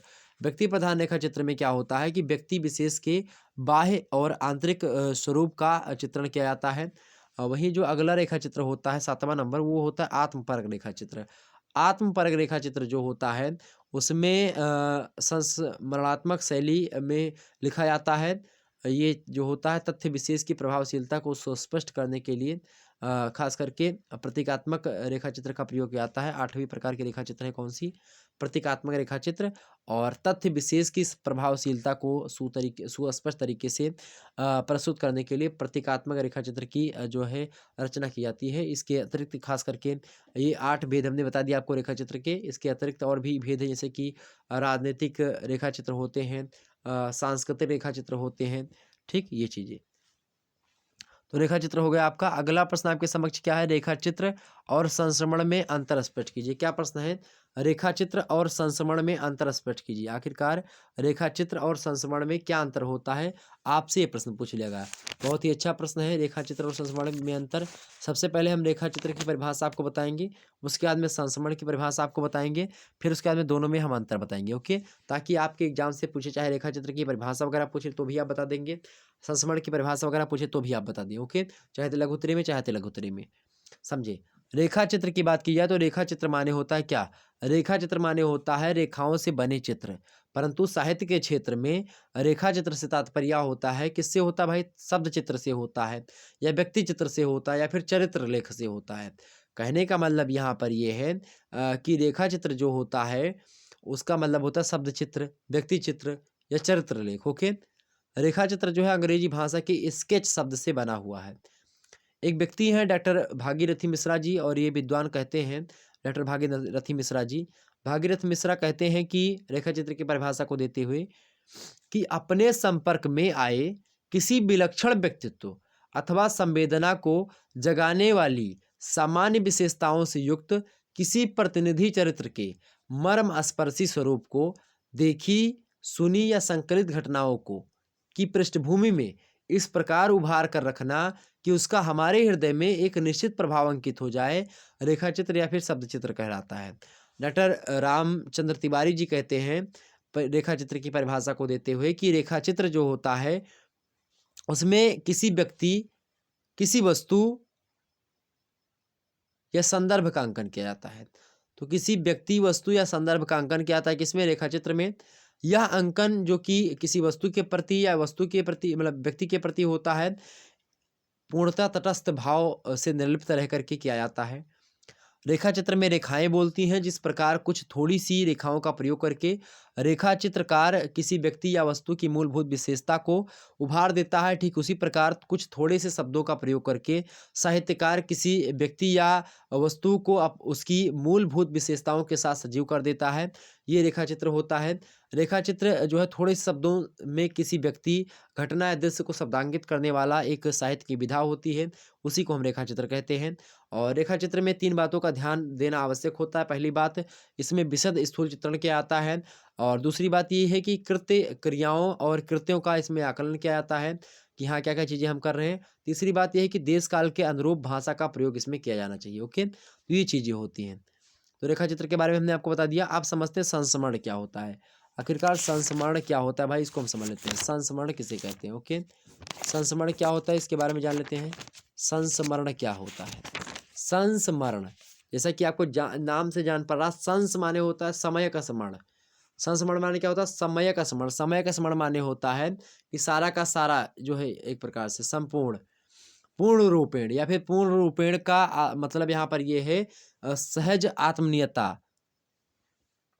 पूर्ण रूपेण मतलब होता है कि सहज आत्मनियता तथा गंभीरता से किसी व्यक्ति, किसी घटना, किसी दृश्य, किसी वस्तु, इन सभी का स्मरण किया जाए। किसके साथ, सहज आत्मीयता के साथ या गंभीरता के साथ, तो उसी को हम संस्मरण कहते हैं।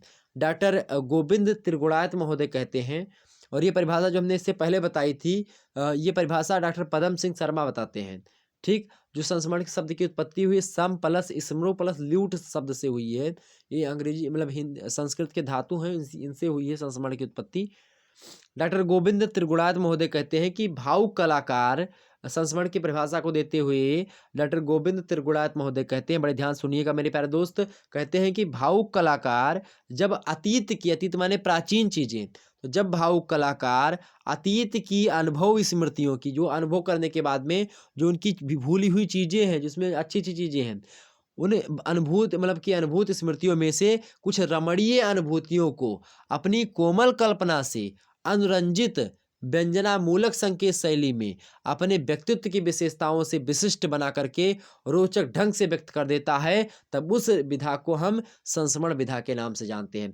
जबकि डॉक्टर रामचंद्र तिवारी जी कहते हैं संस्मरण की परिभाषा को देते हुए, कहते हैं कि संस्मरण जो होता है किसी स्मर्यमाण की स्मृति का शब्दांकन होता है।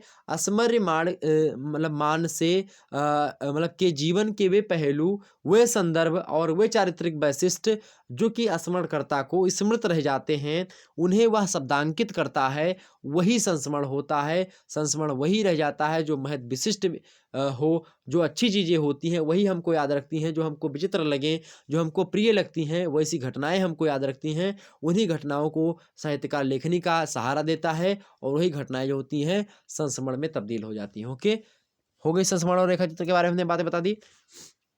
अब हम रेखा चित्र और संस्मरण में अंतर देखते हैं। रेखा चित्र और संस्मरण में क्या अंतर होता है भाई, तो संस्मरण, रेखा चित्र और आत्मचरित्र। एक व्यक्ति हैं डॉक्टर बनारसी दास चतुर्वेदी, तो डॉक्टर बनारसी दास चतुर्वेदी जी कहते हैं, क्या कहते हैं कि संस्मरण, रेखा चित्र और आत्मचरित्र, इन तीनों में इतना ज़्यादा घनिष्ठ संबंध होता है कि एक ही मतलब एक की सीमा दूसरे से कहाँ पर मिलती है और कहाँ पर अलग होती है, इसका निर्णय करना बहुत ही कठिन हो जाता है। अब आप सोचिए, तो इसमें अंतर कैसे हम कर पाएंगे। आइए कुछ अंतर हम फिर भी इसमें समझने का प्रयास करते हैं। रेखा चित्र में और संस्मरण में क्या अंतर होता है। ठीक, तो रेखा चित्र जो होते हैं ये व्यक्तियों पर भी लिखे जाते हैं, वस्तुओं पर भी लिखे जाते हैं, घटनाओं पर भी लिखे जाते हैं, स्थितियों पर भी लिखे जा सकते हैं और भावनाओं पर भी लिखे जाते हैं। तो रेखा चित्र व्यक्तियों, वस्तुओं, घटनाओं, स्थितियों, भावनाओं, इन सभी पर लिखे जाते हैं। जबकि जो संस्मरण होता है मेरे प्यारे दोस्तों, ये मात्र और मात्र व्यक्तियों पर ही लिखे जाते हैं। इस बात को कान खोल करके सुन लीजिएगा, बहुत ही ज़्यादा महत्वपूर्ण बात है। क्या पहला अंतर कि रेखा चित्र व्यक्तियों, वस्तुओं, घटनाओं, स्थितियों, भावनाओं, इन सभी पर लिखे जा सकते हैं। इसके कई आधार होते हैं लिखने के, लेकिन जो संस्मरण होते हैं मात्र व्यक्तियों पर ही लिखे जाते हैं। दूसरा अंतर आप समझिए, दूसरा अंतर क्या है भाई, जो रेखा चित्र होता है, जो रेखा चित्र होता है उसमें चित्रात्मक शैली नितांत अपेक्षित होती है, आवश्यक होती है, जबकि संस्मरण किसी भी शैली में लिखे जा सकते हैं, इसकी शैली कोई भी हो सकती है। लेकिन अगर आप रेखा चित्र लिख रहे हैं तो रेखा चित्र शैली में होनी चाहिए, कैसी शैली? चित्रात्मक शैली। जैसे मान लेते हैं त्रिभुज लिखना हुआ हमको, तो हमने त्रिभुज ऐसे लिखा, त्रिभुज लिखना हुआ एक प्रकार से हमने त्रिभुज ऐसे लिखा। अब इसमें क्या हुआ, इतना लंबा हमने लिखा त्रिभुज, लेकिन अगर इसको हमने 3 जो है लाइन के माध्यम से ये त्रिभुज हमने बना दिया, तो ये भी क्या, ये भी हमने त्रिभुज लिखा और ये भी त्रिभुज है। लेकिन ये त्रिभुज कैसा है, ये देवनागरी लिपि में है, ये इसको हमने लिपिबद्ध किया और ये भी लिपि है, लेकिन ये चित्रात्मक लिपि, चित्रात्मक शैली इसी को कहते हैं कि जब हम किसी लिपि की चीज़ों को हमने चित्र के रूप में बनाना। जैसे कि हमको किसी सुंदर दृश्य का अंकन करना है, किसी सरोवर का, तो हमने सरोवर बना दिया, उसके बगल पेड़ और बना दिया। अब इसको आप लिखें कि उसके लिए एक सरोवर था, पेड़ था, खूब ज़्यादा ये था, तो उसको एक सरोवर बना दीजिए, एक 2-3-4 पेड़ बना दिए, बाग बना दीजिए, उसमें हवाएं चल रही हैं, उसमें एक चिड़िया बैठी 2-3-4, अब उसको आपने उसी पेड़ में बता दिया, तो ये चित्रात्मक शैली में आपने बता दिया। ठीक, ये चीज़ें हो गई। मतलब कम समय में ज़्यादा चीज़ों को बता देना ही क्या कहलाता है, रेखा चित्र कहलाता है। ठीक, दूसरा अंतर भी समझ में आ गया। तीसरा अंतर समझो भाई रेखा चित्र और संस्मरण में। तीसरा अंतर ये है कि रेखा चित्र जो होते हैं, लिखने वाला लेखक, रेखा चित्र लिखने वाला लेखक अपने संबंध में तटस्थ रहता है, मतलब कि कोई मंडराता नहीं है, कुछ बात इधर उधर नहीं भटकता, तटस्थ रहता है। जबकि जो संस्मरण होता है, संस्मरण में आत्मनिष्ठा अधिक होती है, अर्थात लेखक जो होता है अपने संबंध में भी लिख सकता है। ओके, रेखा चित्र में लेखक अपने संबंध में नहीं लिख सकता है, वो तटस्थ होता है अपने संबंध में। ठीक, ये बात ध्यान रखेंगे। चौथा अंतर ये हो सकता है कि रेखा चित्र क्या है भाई, रेखा चित्र किसी भी व्यक्ति का लिखा जा सकता है, रेखा चित्र जो होता है किसी भी व्यक्ति का लिखा जा सकता है, जबकि संस्मरण जो होता है प्रायः महापुरुषों के लिखे जाते हैं या फिर कोई विशिष्ट व्यक्ति हो उन्हीं के लिखे जाते हैं। रेखा चित्र किसी भी व्यक्ति के लिख सकते हैं आप, लेकिन जो संस्मरण होता है ना, वो किसी अच्छे व्यक्ति की या महापुरुष कोई हो, जैसे महात्मा गांधी के संबंध में या कोई विशिष्ट व्यक्ति हो, उनके संदर्भ में जो है लिखा जा सकता है। ओके, संस्मरण। पांचवा अंतर आप बता सकते हो कौन सा, संस्मरण जो होता है मेरे प्यारे दोस्तों, संस्मरण प्रायः क्या, संस्मरण में रेखा चित्र की अपेक्षा देश काल का वर्णन जो होता है अधिक होता है। तो संस्मरण में जो है देश काल का वर्णन ज़्यादा होता है, रेखा चित्र में इसका वर्णन थोड़ा सा कम होता है। रेखा चित्र की अपेक्षा मतलब संस्मरण में रेखा चित्र की अपेक्षा देश काल का वर्णन अधिक होता है, तो रेखा चित्र में कम, मतलब संस्मरण में रेखा चित्र की अपेक्षा देश काल का वर्णन अधिक होता है, संस्मरण में ज़्यादा होता है देश काल का वर्णन और रेखा चित्र में कम होता है। ठीक, छठवां अंतर आप लिख लीजिएगा, रेखा चित्र जो होते हैं, रेखा चित्र लिखते लिखते प्रायः क्या बन जाते हैं, रेखा चित्र लिखते लिखते प्रायः संस्मरण बन जाते हैं, जबकि संस्मरण में ऐसा कुछ नहीं होता है। ओके, सातवां अंतर देखें भाई, रेखा चित्र और संस्मरण में लिखेंगे क्या कि रेखा चित्र में चित्रित व्यक्ति के बाह्य आभ्यंतरित चरित्र का विश्लेषण किया जाता है। रेखा चित्र में जो चित्रित व्यक्ति होता है उसके बाह्य और मतलब बाहरी रूप से और उसका अंतर्मन क्या कहता है, उन सभी के चित्र का मतलब बाह्य चरित्र और आंतरिक चरित्र दोनों का मूल्यांकन किया जाता है, दोनों का विश्लेषण होता है। जबकि जो संस्मरण होता है उसमें चरित्र का दर्पण, मतलब संस्मरण जो होता है चरित्र का दर्पण होता है। आठवां अंतर आप लिख सकते हैं क्या कि रेखा चित्र क्या होते हैं भाई, रेखा चित्र प्रायः घटना प्रधान होते हैं, तो रेखा चित्र घटना प्रधान नहीं होते हैं, संस्मरण आपके घटना प्रधान होते हैं। संस्मरण आपके लिखेंगे कि संस्मरण घटना प्रधान होते हैं, जबकि रेखा चित्र घटना प्रधान नहीं होते हैं, या आप ऐसे लिखेंगे रेखा चित्र घटना प्रधान नहीं होते हैं जबकि संस्मरण घटना प्रधान होते हैं। ओके, तो ये बात क्लियर होगी आपकी। तो ये आपका प्रश्न समाप्त हुआ। तो इससे दीर्घ उत्तरीय टाइप का भी प्रश्न पूछे, लघु उत्तरीय का पूछे, कैसा भी प्रश्न पूछे या तो लघु उत्तरीय का पूछे, आप आसानी से कर सकेंगे। ओके, मैं ऐसा बता रहा हूँ ताकि आपको सारे के सारे चीज़ें आपके पता चल जाए। अगला प्रश्न आपके समक्ष है भाई, अगला प्रश्न आ चुका कि प्रसाद जी की प्रथम कहानी कौन सी है।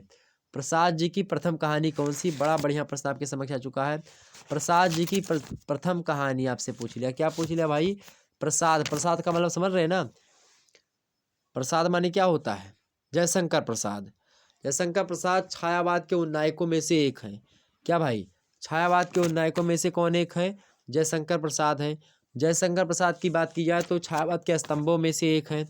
छायावाद के 4 स्तंभों में कौन कौन, छायावाद के 4 स्तंभ में कौन कौन से, प्रसाद, पंत और निराला और महादेवी वर्मा। ओके, ध्यान रखेंगे।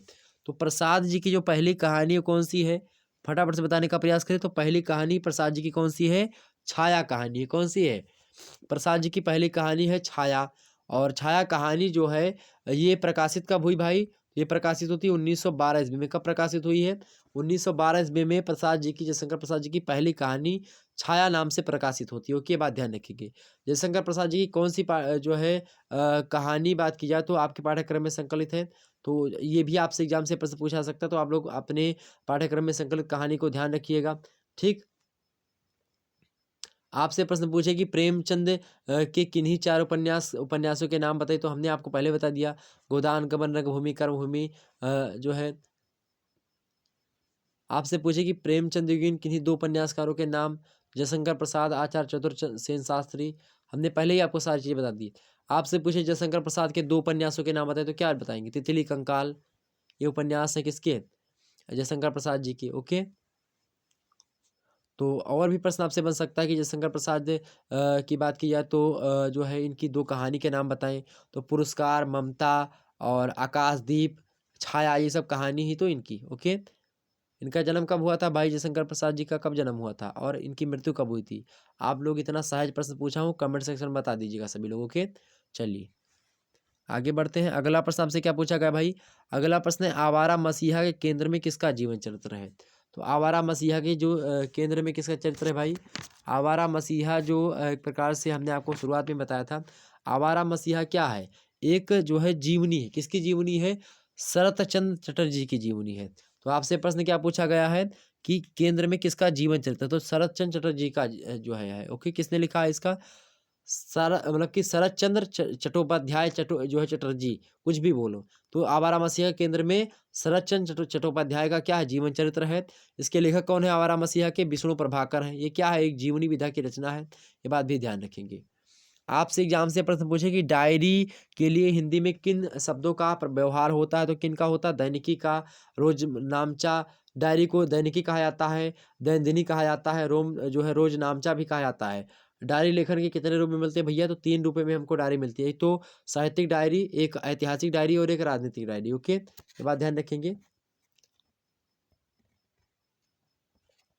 आपसे एग्जाम से प्रश्न पूछे कि वर्तमान काल की किन्हीं 2 यात्रा वृत्तों का उल्लेख करते हुए लेखक से तो लिखिए। तो हमारी जापान यात्रा कन्हैयालाल मिश्रा की है और एक है प्रातः एक स्वप्न, निर्मल वर्मा की है। ये 2 जो है कौन है भाई? ये 2 यात्रा वृत्तांत हैं। ठीक, क्लियर होगी बातें। संस्मरण विधा का प्रारंभ कब हुआ भाई? तो संस्मरण विधा का प्रारंभ जो हुआ था 1907 ईस्वी में बाबू बाल मुकुंद गुप्त और पंडित प्रताप नारायण मिश्रा के संस्मरण से माना जाता है। ओके, ध्यान रखेंगे। चलिए, तो इतनी बात के लिए होगी आपकी। तो ये 10 प्रश्न आपके कंप्लीट हो जाते हैं। हमने आपको खूब विस्तार से इन सभी प्रश्नों को समझाने का प्रयास किया है। अब आगे हम और बढ़ते हैं और इन मुद्दों को समझने का प्रयास करते हैं। अगले जो प्रश्न है, अब इनको मैं नेक्स्ट वीडियो में इन सभी का उत्तर बताने का प्रयास करूंगा। हालांकि आपको मैं बता देता हूँ, कुछ प्रश्न के उत्तर आपको बता दूँ, छोटे छोटे जो हैं उनको समझ लीजिए कि रचनाएं वगैरह आप सुन लीजिएगा। बाकी तो मैं आपको जल्द ही देने का प्रयास ही करूँगा। सारे के सारे प्रश्नों को आपको बताने का प्रयास एक वीडियो में मैं सोच रहा हूँ कि सारे के सारे प्रश्नों को आपको बता दिया जाए एक ही वीडियो में, बहुत सारी चीज़ें। वैसे समझिए आप लोग यहाँ पर प्रश्न क्या है भाई? पहला प्रश्न आपका ये खंडबा है। खंडबा से सभी प्रश्न आपको करने होंगे। प्रत्येक प्रश्न का उत्तर आपको 200 शब्दों में लिखना होगा। ये बात भी ध्यान रखेंगे। यहीं पर आपको क्या है, जो वो प्रश्न होते हैं, अर्थात आपको जो व्याख्यात्मक प्रश्न होते हैं, व्याख्या वगैरह करने को लेकर के, वही प्रश्न इसी में से आते हैं। ओके, यहाँ पर देखेंगे। अब प्रश्न क्या है, दूसरा नंबर देखेंगे, शिव मूर्ति का जीवन परिचय एवं उनकी रचनाओं का नाम उल्लेख कीजिए। ठीक, शिव मूर्ति आपके पाठ्यक्रम में शायद संकलित हैं। तो आपके पाठ्यक्रम में शिव मूर्ति जी जो है द्रुत किसके रूप में संकलित है भाई? द्रुत पाठ के रूप में। और शिव मूर्ति जी का जो जन्म हुआ था, कब हुआ था भाई? शिव मूर्ति जी का जन्म 11 मार्च 1950 ईस्वी को हुआ है। ये बात ध्यान रखेंगे। सुप्रसिद्ध कथाकार हैं शिव मूर्ति जी। इनका जन्म जो हुआ है उत्तर प्रदेश के सुल्तानपुर जनपद में हुआ है। रामगंज के निकट कुरंग नामक एक गांव है, वहीं पर हुआ है। कब हुआ भाई? 11 मार्च 1950, हमने बता ही दिया आपको। उनकी माता का नाम क्या था? रामरती देवी था। और पिताजी का क्या नाम है भाई? पिताजी का क्या नाम था? महावीर प्रसाद द्विवेदी इनके पिताजी का नाम है। क्या? सॉरी, महावीर प्रसाद। महावीर प्रसाद इनकी जो है, महावीर प्रसाद इनके पिताजी का नाम है। माताजी का क्या नाम है? रामरती नाम है। ओके, ध्यान रखेंगे। प्रारंभिक शिक्षा इनकी कहाँ से हुई है? प्राथमिक विद्यालय दुर्गापुर में हुई। पूर्व माध्यमिक शिक्षा जो हुई है रामगंज में हुई है, और महात्मा गांधी इंटरमीडिएट कॉलेज सुल्तानपुर से इंटर की परीक्षा उत्तीर्ण करने के बाद में इन्होंने गणपत सहाय पीजी कॉलेज सुल्तानपुर से स्नातक परीक्षा उत्तीर्ण करने के बाद में प्रांतीय प्रशासनिक सेवा हेतु चयनित किए गए थे। प्रांतीय मानव की जो है राज्य स्तर पर। वर्तमान में श्री शिवमूर्ति जी ग्रामीण जीवन को रूपायित एवं चित्रित करने वाले प्रमुख कथाकार हैं। इन्हें कसाई बाड़ा कहानी से विशेष प्रसिद्धि जो है मिली है। अब इनकी रचनाओं को अगर मैं बताना चाहूँ आपको, तो जीवन परिचय तो हमने बता दिया, रचनाओं को सुन लीजिए। इनकी रचना को लिखिएगा। शिवमूर्ति जी के प्रारंभिक रचना संसार में 2 कहानी संग्रह हैं, जैसे कि 1951 ईस्वी में एक इनकी कहानी संग्रह जो है केसरी कस्तूरी प्रकाशित होती है, और 2017 में इनकी एक जो है कहानी संग्रह जो उसका जो है कुच्ची कानून 2017 में प्रकाशन हुआ है। ओके, नए हैं, सॉरी ये जो है कहानी संग्रह है, कहानी संग्रह के जो है केसरी कस्तूरी इनकी कहानी संग्रह है, और 2017 में कानून जो है ये उपन्यास है। ओके, सॉरी ये कहानी, दोनों कहानी है, 2 कहानी संग्रह हमने बताया ना। 1991 में केसरी कस्तूरी कहानी संग्रह है, और 2017 में जो है कुच्ची कानून, ये भी एक कहानी संग्रह है। ओके, उपन्यासों की बात की जाए इनके, तो उपन्यासों में आप देखेंगे जो है 1993 में एक उपन्यास इनका है त्रिशूल, बाबरी मस्जिद विध्वंस पर आधारित है। जो है ये जो है त्रिशूल नामक जो उपन्यास है। दूसरा जो है भाई, दूसरा 2002 में आया तर्पण नामक उपन्यास, दलित चेतना को दर्शाता है ये। और तीसरा क्या भाई, 2008 में लिखा गया है आखिरी छलांग, ये कृषक जीवन की करुणा गाथा है, इसमें बताई गई है। तो शिवमूर्ति जी के बारे में हमने आपको यहाँ पर बताने का प्रयास किया। आगे बढ़ते हैं, अगला प्रश्न आपसे पूछा गया और करके दिया गया अथवा।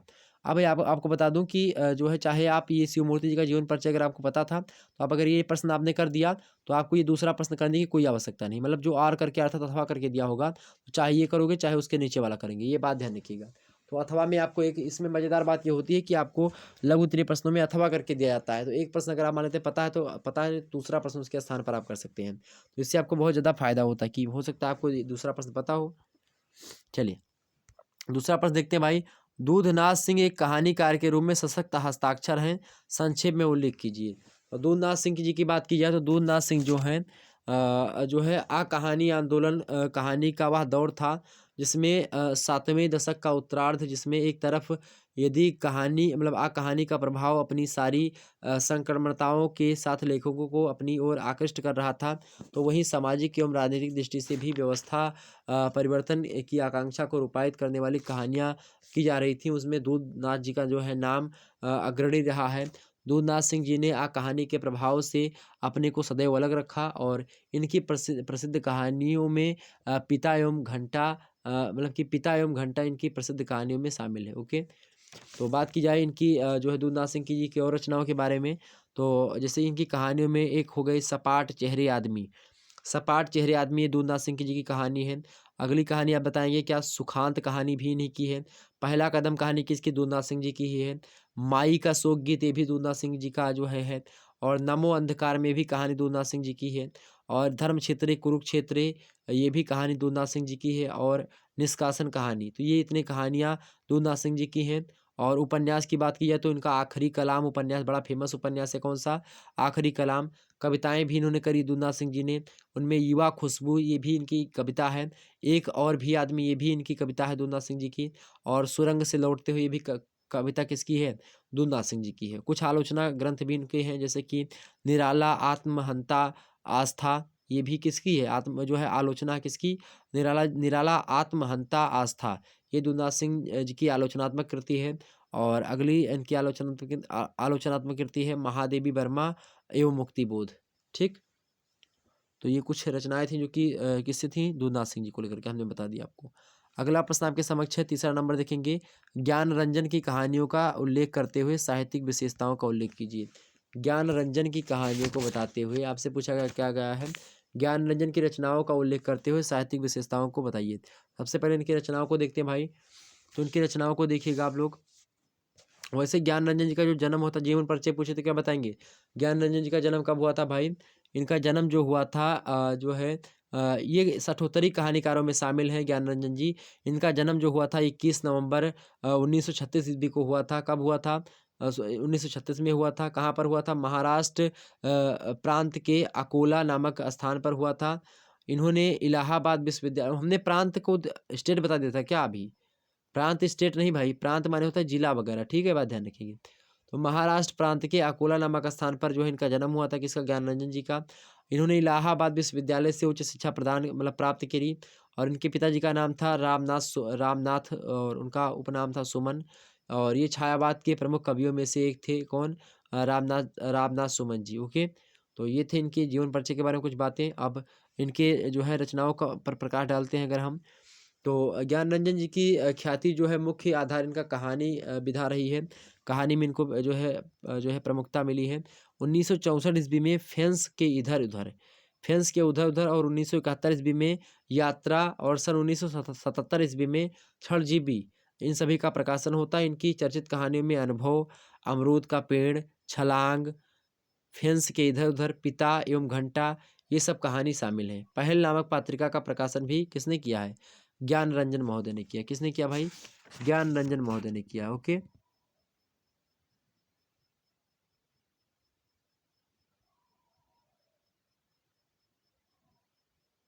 इतनी बात क्लियर हुई आपकी?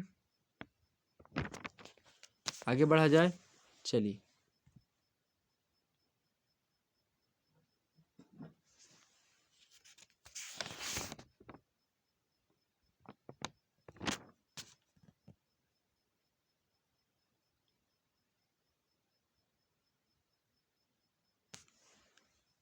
और ज्ञान रंजन महोदय ने एक पत्रिका का प्रकाशन भी करा था, उसका नाम मुझे याद आ रहा है, पहल। जी हाँ, पहल नामक पत्रिका का संपादन भी इन्होंने किया था, प्रकाशन भी करा था। पहल नामक पत्रिका का प्रकाशन भी ज्ञान रंजन महोदय ने किया था, ये बात भी ध्यान रखिएगा। ओके, आगे बढ़ते हैं। अगला प्रश्न आपके समक्ष है, पूछा जा सकता है क्या कि आप अपने पाठ्य पुस्तक में लिखित साक्षात्कार की समीक्षा कीजिए। अर्थात जो आपके पाठ्यक्रम में इंटरव्यू एक संकलित होगा, उसकी समीक्षा आपको को लेकर क्या प्रश्न पूछा गया है, तो ये आप अपने हिसाब से करिएगा। आपके पाठ्यक्रम में जो साक्षात्कार होगा उसको पढ़िएगा, फिर उसके बाद में उसकी समीक्षा मतलब लिख दीजिएगा। अगला प्रश्न आपसे पूछा गया है क्या भाई? चौथा नंबर प्रश्न है, मुक्ति बोध के व्यक्तित्व एवं कृतित्व पर किसी विद्वान के विचार का वर्णन कीजिए। मुक्ति बोध के व्यक्तित्व एवं कृतित्व पर किसी विद्वान के विचार का जो विचार का वर्णन कीजिए। मुक्ति बोध जी के बारे में यहाँ पर प्रश्न पूछा गया है। बढ़िया प्रश्न है भाई मुक्ति बोध जी को लेकर के। तो गजानन माधव मुक्ति बोध, गजानन माधव इनका पूरा नाम है और मुक्ति बोध इनका उपनाम है। तो हिंदी साहित्य में प्रगतिशील विचारधारा के संवाहक हैं ये। अशोक वाजपेयी का मुक्ति बोध के अप्रतिम एवं जुझारू व्यक्तित्व के विषय में कथन है इनका। और क्या कथन है, ये पूछा गया आपसे, तो कथन पूछा गया किसी विद्वान का, तो अशोक वाजपेयी जी का कथन ले लीजिए। इन्होंने, अशोक वाजपेयी महोदय ने कहा मुक्ति बोध जी के बारे में, क्या कहा है कि समकालीन कविता और काव्यालोचन को गहरे अर्थों में प्रकाशित करने वाले सजग, संजीदा और समर्थ रचनाकार अपने व्यक्तित्व और कृतित्व में पूरी तरह एक मेव सामाजिक, राजनीतिक, दुरम दुरभिसंधियों और पारिवारिक आर्थिक संकट के भारी पाटों में पिसने के बावजूद जीवन के अंत तक अपराजेय जिजीविषा से ओतप्रोत काव्य अस्तित्व मतलब काव्य व्यक्तित्व जो है मुक्ति बोध जी का रहा है, ऐसा अशोक वाजपेयी जी का मानना है। उन्होंने कहा ये बातें। ओके, और मुक्तिबोध के व्यक्तित्व एवं कृतित्व के संबंध में आलोचक गिरीश रस्तोगी के विचार हम बताएं अगर आपको, तो वो भी अवलोकनीय हैं। उन्होंने कहा, गिरीश रस्तोगी महोदय ने क्या कहा कि मुक्तिबोध का काव्य और व्यक्तित्व हमेशा हिंदी कविता और आलोचना के क्षेत्र में बहस का, कविता की जरूरत और संवेदना को समझने का केंद्र रहा है। काव्य संरचना की संपूर्णता को, उसकी शिल्पगत मौलिकता को आत्म यंत्रणा की लंबी सार्थक प्रक्रिया से गुजरते हुए तैयार करना और तलाशने की बेचैनी को निराला ने भोगा। और मुक्तिबोध ने मुक्तिबोध भयानक खबर के कवि हैं। उनका फौलादी प्रखर, ऊर्जामय, विद्रोही और संघर्षशील व्यक्तित्व उनकी रचनाओं में बार बार व्यक्त होता है। मनुष्य जीवन, समाज और युग के प्रति गहरी संबद्धता, वर्तमान की पेचीदा स्थितियां, विसंगतियां और भविष्य की चिंता उन्हें निरंतर द्वंद्व में रखती है। मुक्तिबोध का जीवन और उनका रचनात्मक संसार दोनों ही ऊंची नीची, उबड़ खाबड़ दुनिया के ओर छोर छूने की कोशिश, उत्तेजना, चुनौती और शक्ति लिए हुए हैं। यद्यपि मुक्तिबोध व्यक्तित्व मतलब मुक्तिबोध का व्यक्तित्व जो है बहुआयामी था। वह कवि, विचारक, आलोचक, कहानीकार, डायरी लेखक, पत्रकार, संपादक सभी थे। पर मूलतः अगर बात की जाए मुक्तिबोध की तो वो एक कवि हैं और कविता के भीतर ही उनकी सृजनात्मकता जो शक्ति है, उनकी उस भावात्मक ऊर्जा, आवेग और मौलिकता का पूर्ण प्रकाशन हुआ है, जिसके लिए वह जाने गए और उनके व्यक्तित्व की पहचान जो है बन गया। ये बात कही किसने? ये बात कही गिरीश रस्तोगी महोदय ने। ओके, तो ये आप लिख सकते थे इतना लंबा। आगे है अगला मुद्दा आपके समक्ष है भाई। अगला प्रश्न है कि दोपहर का भोजन कहानी के आधार पर सिद्धेश्वरी का चरित्रण कीजिए। मोस्ट इम्पोर्टेंट है दोपहर का भोजन कहानी जो है ये कहानी बड़ी फेमस कहानी है। दोपहर के भोजन में खास करके ये होता है कि घर भर जो है बैठते हैं उसमें, लेकिन भोजन जो होता है वो कम रहता है। माता सोचती है कि हाँ पति खा ले सही से, और पत्नी सोचती है कि पति खा ले, मेरे बच्चे खा ले। वो जो है अपने हिसाब से जो है सिद्धेश्वरी जो होती है पनियोला दाल पी करके ही रह जाती है। इसमें सिद्धेश्वरी की बात की जाए तो सिद्धेश्वरी प्रस्तुत कहानी दोपहर का भोजन की एक केंद्रीय नारी पात्र है और कहानी का समूचा कलेवर इसी पर आधारित है। वही अपनी क्रियाओं तथा गतिविधियों द्वारा अन्य पात्रों का भी संचालन करती है। उसके चरित्र की विशेषताएं अग्रलिखित प्रकार की हैं। दोपहर के भोजन कहानी जो है वो अमरकांत की है। अमरकांत जो कवि लेखक हैं उन्हीं कहानी है। सिद्धेश्वरी इसमें नारी पात्र है। सिद्धेश्वरी के 3 बेटे हैं और पति का नाम है चंद्रिका प्रसाद। ओके, ये बात ध्यान रखेंगे। व्यक्तिगत परिचय बताएं अगर सिद्धेश्वरी का, तो सिद्धेश्वरी जो है मुंशी चंद्रिका प्रसाद की धर्मपत्नी है। वही घर की गृहिणी है। उसका पति मुंशी चंद्रिका प्रसाद मकान किराया नियंत्रण विभाग में एक क्लर्क के पद पर हैं, लेकिन उनकी मतलब उसकी छटनी हो चुकी है, उसकी नौकरी जा चुकी है चंद्रिका प्रसाद की। और सिद्धेश्वरी के 3 पुत्र हैं। मतलब कि सिद्धेश्वरी और चंद्रिका प्रसाद को मिला करके 3 पुत्र हैं, मतलब कि दोनों के पति पत्नी हैं चंद्रिका प्रसाद और सिद्धेश्वरी। इनके 3 लड़के हैं। सबसे बड़ा जो है उसका नाम है क्या? सबसे बड़े का नाम है रामचंद्र, उससे छोटे का नाम है मोहन और उससे छोटे का नाम है प्रमोद। ठीक है, रामचंद्र जो है वो इंटरमीडिएट में है और वह स्थानीय समाचार पत्र में फ्रूड रीडिंग का काम सीख रहा है अभी। दूसरा लड़का जो है वो प्राइवेट पढ़ाई कर रहा है मोहन। और तीसरा लड़का जो है प्रमोद, वो 6 साल का बालक है, छोटा सा है अभी। घर के सभी सदस्य जो हैं मतलब सदस्यों की देखभाल करना और उनके लिए समय पर भोजन बनाना एवं खिलाना पिलाना, ये सब किसका कार्य है? ये सिद्धेश्वरी का स्वयं का कार्य है। दूसरा है कि एक वात्सल्य मतलब वात्सल्यमयी माता का के तौर पर अगर देखें हम सिद्धेश्वरी को, तो कैसे देख सकते हैं भाई? भले ही सिद्धेश्वरी जो है मुंशी चंद्रिका प्रसाद की पत्नी है, लेकिन वह एक वात्सल्य मयी माता है। अपने वात्सल्य और ममता के द्वारा वह घर के सभी सदस्यों को एकता के सूत्र में बांधे रखती है। वह घर की विपन्नता एवं अभावों को स्वयं भोग कर भी उनकी रक्षा करती है।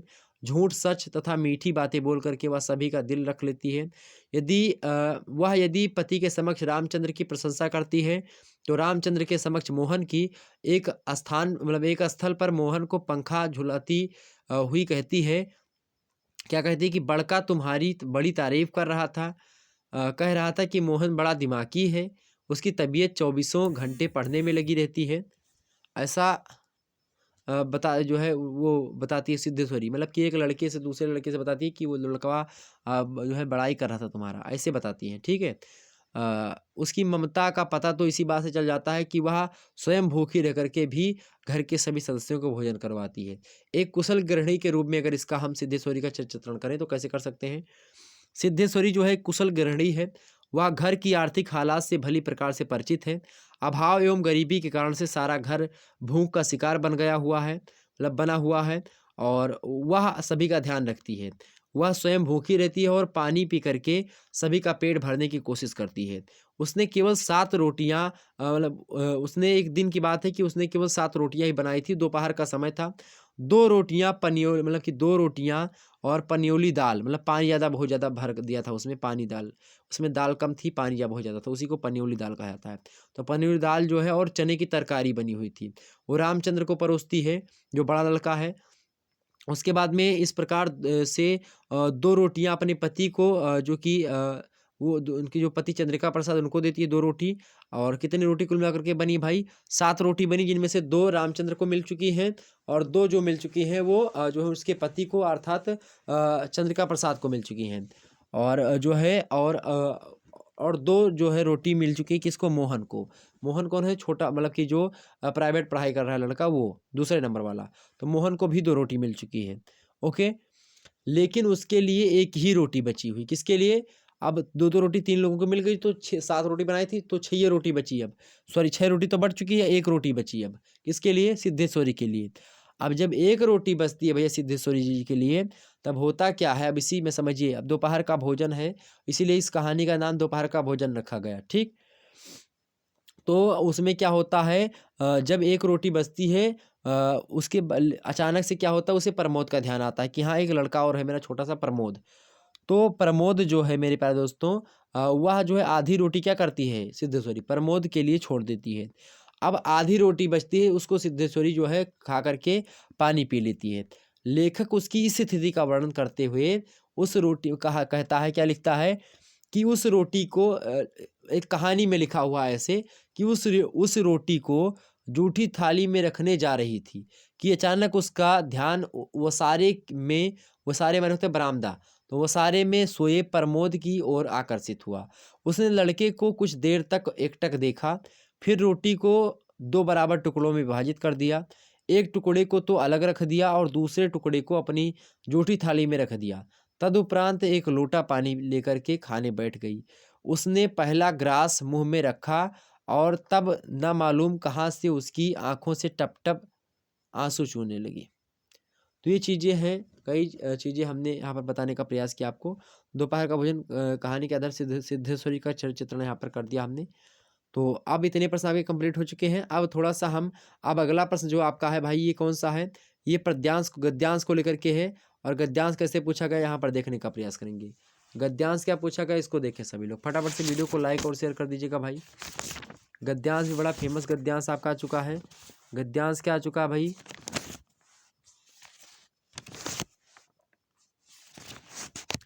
गद्यांश आपका आ चुका है कि आदमी का जीवन खाने और मर जाने के लिए नहीं होता है। जो है क्या है भाई, आदमी जो ये आ चुका है आपका, देखें यहाँ पर। अब इसमें लिखा क्या है आपका, जो है प्रस्तुत गद्यांश की साथ संदर्भ व्याख्या कीजिए। संदर्भ आपको लिखना है और व्याख्या करनी। कैसे व्याख्या करनी है भाई? यहाँ पर देखेंगे, लिखा है कि आदमी का जीवन खाने और मर जाने के लिए नहीं होता, न धन संचय उसका उद्देश्य होता है।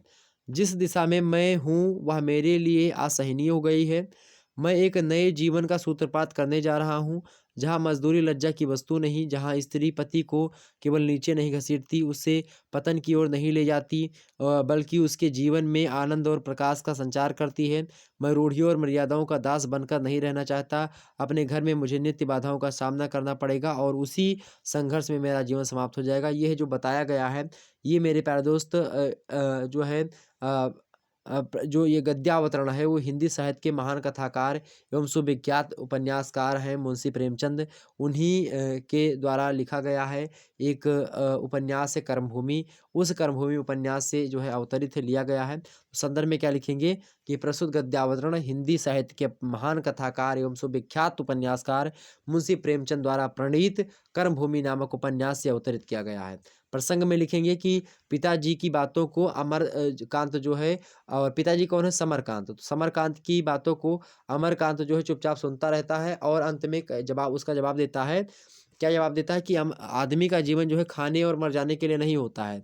अमरकांत अपने पिता लाला समरकांत द्वारा समझाने पर कि वह घर का कामकाज संभाले, अमरकांत को कहता है समरकांत ही अब घर का कामकाज संभालो। तो उनके उत्तर में जो है ये कहता है कि मेरा अब तक का जीवन आपके घर में रहते रहते जो है विनष्ट हो गया है। अब मैं इसे और अधिक विनष्ट नहीं कर सकता। आदमी के जीवन का उद्देश्य कुछ और भी होता है जो खाने और कमाने के चक्कर में पड़कर उपेक्षित होता है। ये सब तो इसकी अब व्याख्या क्या वही चीज़ें हैं, अब लिखा हुआ है तो इसकी मतलब आप समझ जाते हैं ना। अब इसको क्या बताया जाए, बहुत लंबा वीडियो हो जाएगा आपको बताने का प्रयास। आपको बता दूं कि आप एक बार वीडियो वो देख लीजिएगा, क्या बोलते हैं उसको, एक बार आप देख लीजिएगा, एक बार जो है जो भी आपके पाठ्यक्रम में जो संकलित चीज़ें होंगी उनको आप लोग पढ़ लीजिएगा, ओके। नहीं तो ये बहुत लंबा वीडियो हो जाएगा और ज़्यादा टाइम जो है हो जाएगा। अगला जो है आपका ये है कि जो है मैं ईश्वर को नहीं जानता हूँ। क्या है भाई, मैं ईश्वर को नहीं जानता, मैं पाप को नहीं मानता, मैं दया को नहीं समझ सकता, मैं उस लोक में विश्वास नहीं करता, पर मुझे अपने हृदय के दुर्बल अंश पर श्रद्धा हो चली है। तुम न जाने कैसे एक बहकी हुई तारिका के समान मेरे शून्य में उदित हो गई हो।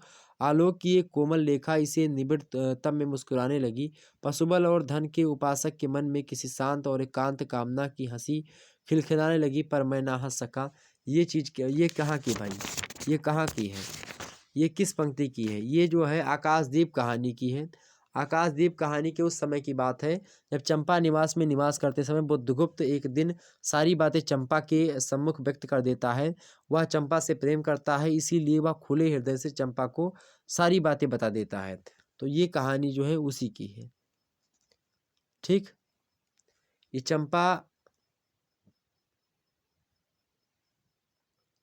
चंपा जो है वो इस कहानी की नायिका है, और जो बुद्धगुप्त है वो इस नायक है, मतलब इस कहानी के नायक हैं, और प्रेम करते हैं बुद्धगुप्त और चंपा आपस में। और ये कहानी जो है एक चंपा द्वीप है वहीं पर शुरू होती है, और चर्चा करेंगे इस कहानी के बारे में, किसी दिन आपको समझा दिया जाएगा। वैसे आप कहानी पढ़ेंगे तो आपको सारी बातें क्लियर हो जाएंगी। ओके, तो आप लिखेंगे क्या कि जो है संदर्भ में लिखिएगा कि व्याख्या पंक्तियाँ कहानीकार जयशंकर प्रसाद कृत आकाशदीप कहानी से ली गई हैं। यहाँ पर जो है महानाविक बुद्धगुप्त कहता है कि उसकी ईश्वर में थोड़ी सी भी आस्था नहीं है। मैं ईश्वर को नहीं मानता, पाप को नहीं मानता, ये ऐसा बताता है किससे, जो उसी से कहता है किससे, चंपा से। ओके, इसमें प्रसाद जी ने नारी शक्ति की, मतलब कि नारी शक्ति की प्रतीक जो है बताया है इन पंक्तियों में। यहाँ पर आभासित होता नारी की शक्ति के बारे में। और बुद्धगुप्त जो है अपने विगत जीवन की दुर्बलताएं स्वीकार करता है। और कहानीकार प्रसाद ने महानाविक बुद्धगुप्त के मन के अंतर्द्वंद का जो है यहाँ पर अति सुंदर चित्रण प्रस्तुत करने का प्रयास किया है इन पंक्तियों में। आगे है, पंक्ति बोल रहा हूँ, इन जो है स्टैंड, मतलब उसमें गद्य अवतरण में। अगला जो है भाई, अगला है आपका जो है प्रस्तुत जो है गद्यांश की संदर्भ व्याख्या कीजिए। रूपा, अगला भाई क्या है भाई, रूपा। रूपा को अपनी स्वार्थपरकता और अन्याय इस प्रत्यक्ष रूप में जो है कभी ना पड़े थे। रूपा, यहाँ पर सबसे पहले समझिए रूपा किस कहानी का पात्र है भाई। तो रूपा बूढ़ी काकी जो प्रेमचंद की कहानी है उसकी एक जो है नायिका है रूपा। तो ये जो है बुद्धिराम की पत्नी है रूपा। और ये जब एक दिन उसके घर में फंक्शन होता है और बूढ़ी काकी को क्या क्या आता है, बूढ़ी काकी जो है वहाँ पर पत्तल जो जूठा उठा लोग फेंक गई हैं उसको चाट रही बैठ करके। तो उसी रूपा उसी बात को ध्यान करके गलानी करने लगती है। वह सोचने लगती है कि हाय कितने निर्दयी हूँ जिसकी संपत्ति से मुझे 200 रुपया आय हो रही है, उसकी यह दुर्गति मेरे कारण हुई है। हे दया में भगवान, मुझसे बहुत बड़ी भूल हो चुकी है, बहुत भारी भूल हो गई है, मुझे क्षमा करो। आज मेरे बेटे का तिलक था, सैकड़ों मनुष्यों ने भोजन पाया, मैं उनके इशारे की दासी बनी रही, अपने नाम के लिए सैकड़ों रुपए व्यय कर दिए, परंतु जिसकी बदौलत हजारों रुपए खाए उसे इस उत्सव में भी भर पेट भोजन ना दे सकी, केवल इसी कारण तो वह वृद्ध असहाय है। बूढ़ी काकी जो है एक जो है औरत है, बूढ़ी है बहुत ज़्यादा, और उसके बगल का ही है मतलब उसका लड़का ही है शायद, या उसके बगल का है वो क्या कहता है बूढ़ी काकी जो कहानी है उसमें जो उसके पैसा जो होता है, बूढ़ी काकी का पैसा जो होता है वो इसी को मिलता है। लगभग जो है 200 कुछ रुपए की बात थी, यहाँ पर मेंशन भी है 200 रुपए की आय भी हो रही है मंथली इनकी। किसकी भाई, 200 रुपये मिल भी रहा है किसको, रूपा को, और मतलब बुद्धिराम जो उसके पति हैं उसको मिल रहा है। लेकिन उस बूढ़े माता की, बूढ़ी काकी की कोई खबर नहीं है। और बूढ़ी काकी एक दिन होता है कि इनके लड़के की तिलक होती है, उसके में एक जूठे पत्तल पर पड़े हुए जो भोजन है उसको खाती है। बूढ़ी काकी इधर उधर भटक रही होती हैं नात रिश्तेदारों के बीच में, और वहीं पर कहीं पे बुद्धगुप्त उसको रूपा उसको डांट देती है, या रूपा डांट देती है कि हाँ तुम यहाँ पर भटकती रहती हो, ऐसा है वैसा कुछ बोल दिया। फिर वो जाकर के बेचारी कोने में बैठ जाती है, और जो रूपा की लड़की है वो जाकर के अपने हिस्से का भोजन उसको खिलाने का प्रयास करती है। लेकिन फिर भी जो है वो खाती है, लेकिन उसका पेट नहीं भरता, जो कि बच्ची है रूपा भी, मतलब कि जो रूपा की बच्ची है। तो वो लड़की जो रूपा की है वो छोटी है अभी, और वो अपने हिस्से का भोजन देती है उसको, लेकिन जो है बूढ़ी काकी का पेट नहीं भरता है, और वो जूठे पत्तलों में जो पड़े हुए भोजन है उसको चाट रही थी। उसी समय रूपा की निगाह उन पर जाती है, और रूपा जो है एकदम से बहुत ज़्यादा लज्जित हो जाती है और बहुत ज़्यादा गिल्टी फील करने लगती है। तो यहाँ पर इन चीज़ों को बारे में बताया गया है। आगे समझते हैं भाई। अगला आपका क्या है, अगली जो पंक्ति जो है गद्य अवतरण है, देखिएगा इसको। वह घर लौट आया रात भर उस अकेले, घर में बार बार वही तेज आवाज़ सुनाई पड़ती रही। फिर जाने जो है कहाँ से अस्पताल में चीखती पार्वती की आवाज़ें आने लगी। पार्वती किस कहानी की भाई वो है? पार्वती जो है नीली झील कहानी की नायिका है, महेशा इसमें है, मुख्य पात्र में महेशा हैं और पार्वती भी हैं। कमलेश्वर नामक जो कवि लेखक हैं, उन्होंने नीली झील नामक कहानी का सृजन किया, उन्होंने लिखा है। तो संदर्भ में आप क्या लिखेंगे कि व्याख्या पंक्तियाँ श्रेष्ठ कहानीकार कमलेश्वर द्वारा लिखित नीली झील कहानी से ली गई। इसमें महेशा अपनी पत्नी के मरने के बाद में एकाकीपन की स्थिति में है और यह अकेलापन जो है उसे अत्यधिक व्यथित कर रहा है। और महेशा को महेश पांडे नाम है उसका, इसके बारे में बता दें। कहाँ से अस्पताल चीखती पार्वती की आवाज़ें आने लगीं। सुबह होते ही उसने मतलब उससे रुका न गया, वह सीधा झील पर पहुँचा। झील के ऊपर का धुआं धीरे धीरे साफ हो रहा था। कांद का जोड़ा किनारे बैठा काई खा रहा था। झील के शांत सौंदर्य ने उसे इस क्षण बिल्कुल प्रभावित नहीं किया। उसके पैर दलदल की ओर बढ़ रहे थे। सारस उसे दिखाई दिया। वह मृत पड़ी सरासनी मतलब कि सारसनी के पंखों में चोंच गड़ा कर जो है गड़ा-गड़ा कर उसे जगा रहा था। शायद और सारसनी नहीं जागी तो वह विलाप करता हुआ झील की ओर चला गया। ये जो है इसके बारे में हमने आपको बता दिया। अब कोई दिक्कत की बात नहीं, इसमें छोटी-छोटी चीज़ें हैं यार, अब इसकी भी व्याख्या करनी पड़ी तो बेकार है, हिंदी में भी हिंदी की व्याख्या करें। चलिए, अगली पंक्ति आपकी कौन-सी अगला प्रश्न आपका है ये खंडसा में प्रवेश करते हैं। खंडसा जो है दीर्घ उत्तरीय टाइप के प्रश्न यहाँ से पूछे जाते हैं आपके। 500 शब्दों में आपको लिखना होगा एक प्रश्न का उत्तर। केवल 2 प्रश्न करने हैं, 5 प्रश्न दिए हैं। पहला प्रश्न देखिएगा यहाँ पर 7वां नंबर प्रश्न है आपका पूरे के पूरे पेपर का और इस जो है दीर्घ उत्तरीय का पहला प्रश्न। कौन-सा क्या है भाई? कर्मभूमि उपन्यास के आधार पर अमरकांत का चरित्र चित्रण कीजिए। मोस्ट इम्पोर्टेंट है। एग्ज़ाम से प्रश्न पूछा जा सकता है। जो भी आपके पाठ्यक्रम में जो भी उपन्यास शामिल होगा, उस उपन्यास के आधार पर आपको उसका जो मुख्य नायक होगा, उसका चरित्र चित्रण को लेकर के एग्ज़ाम से प्रश्न पूछेगा।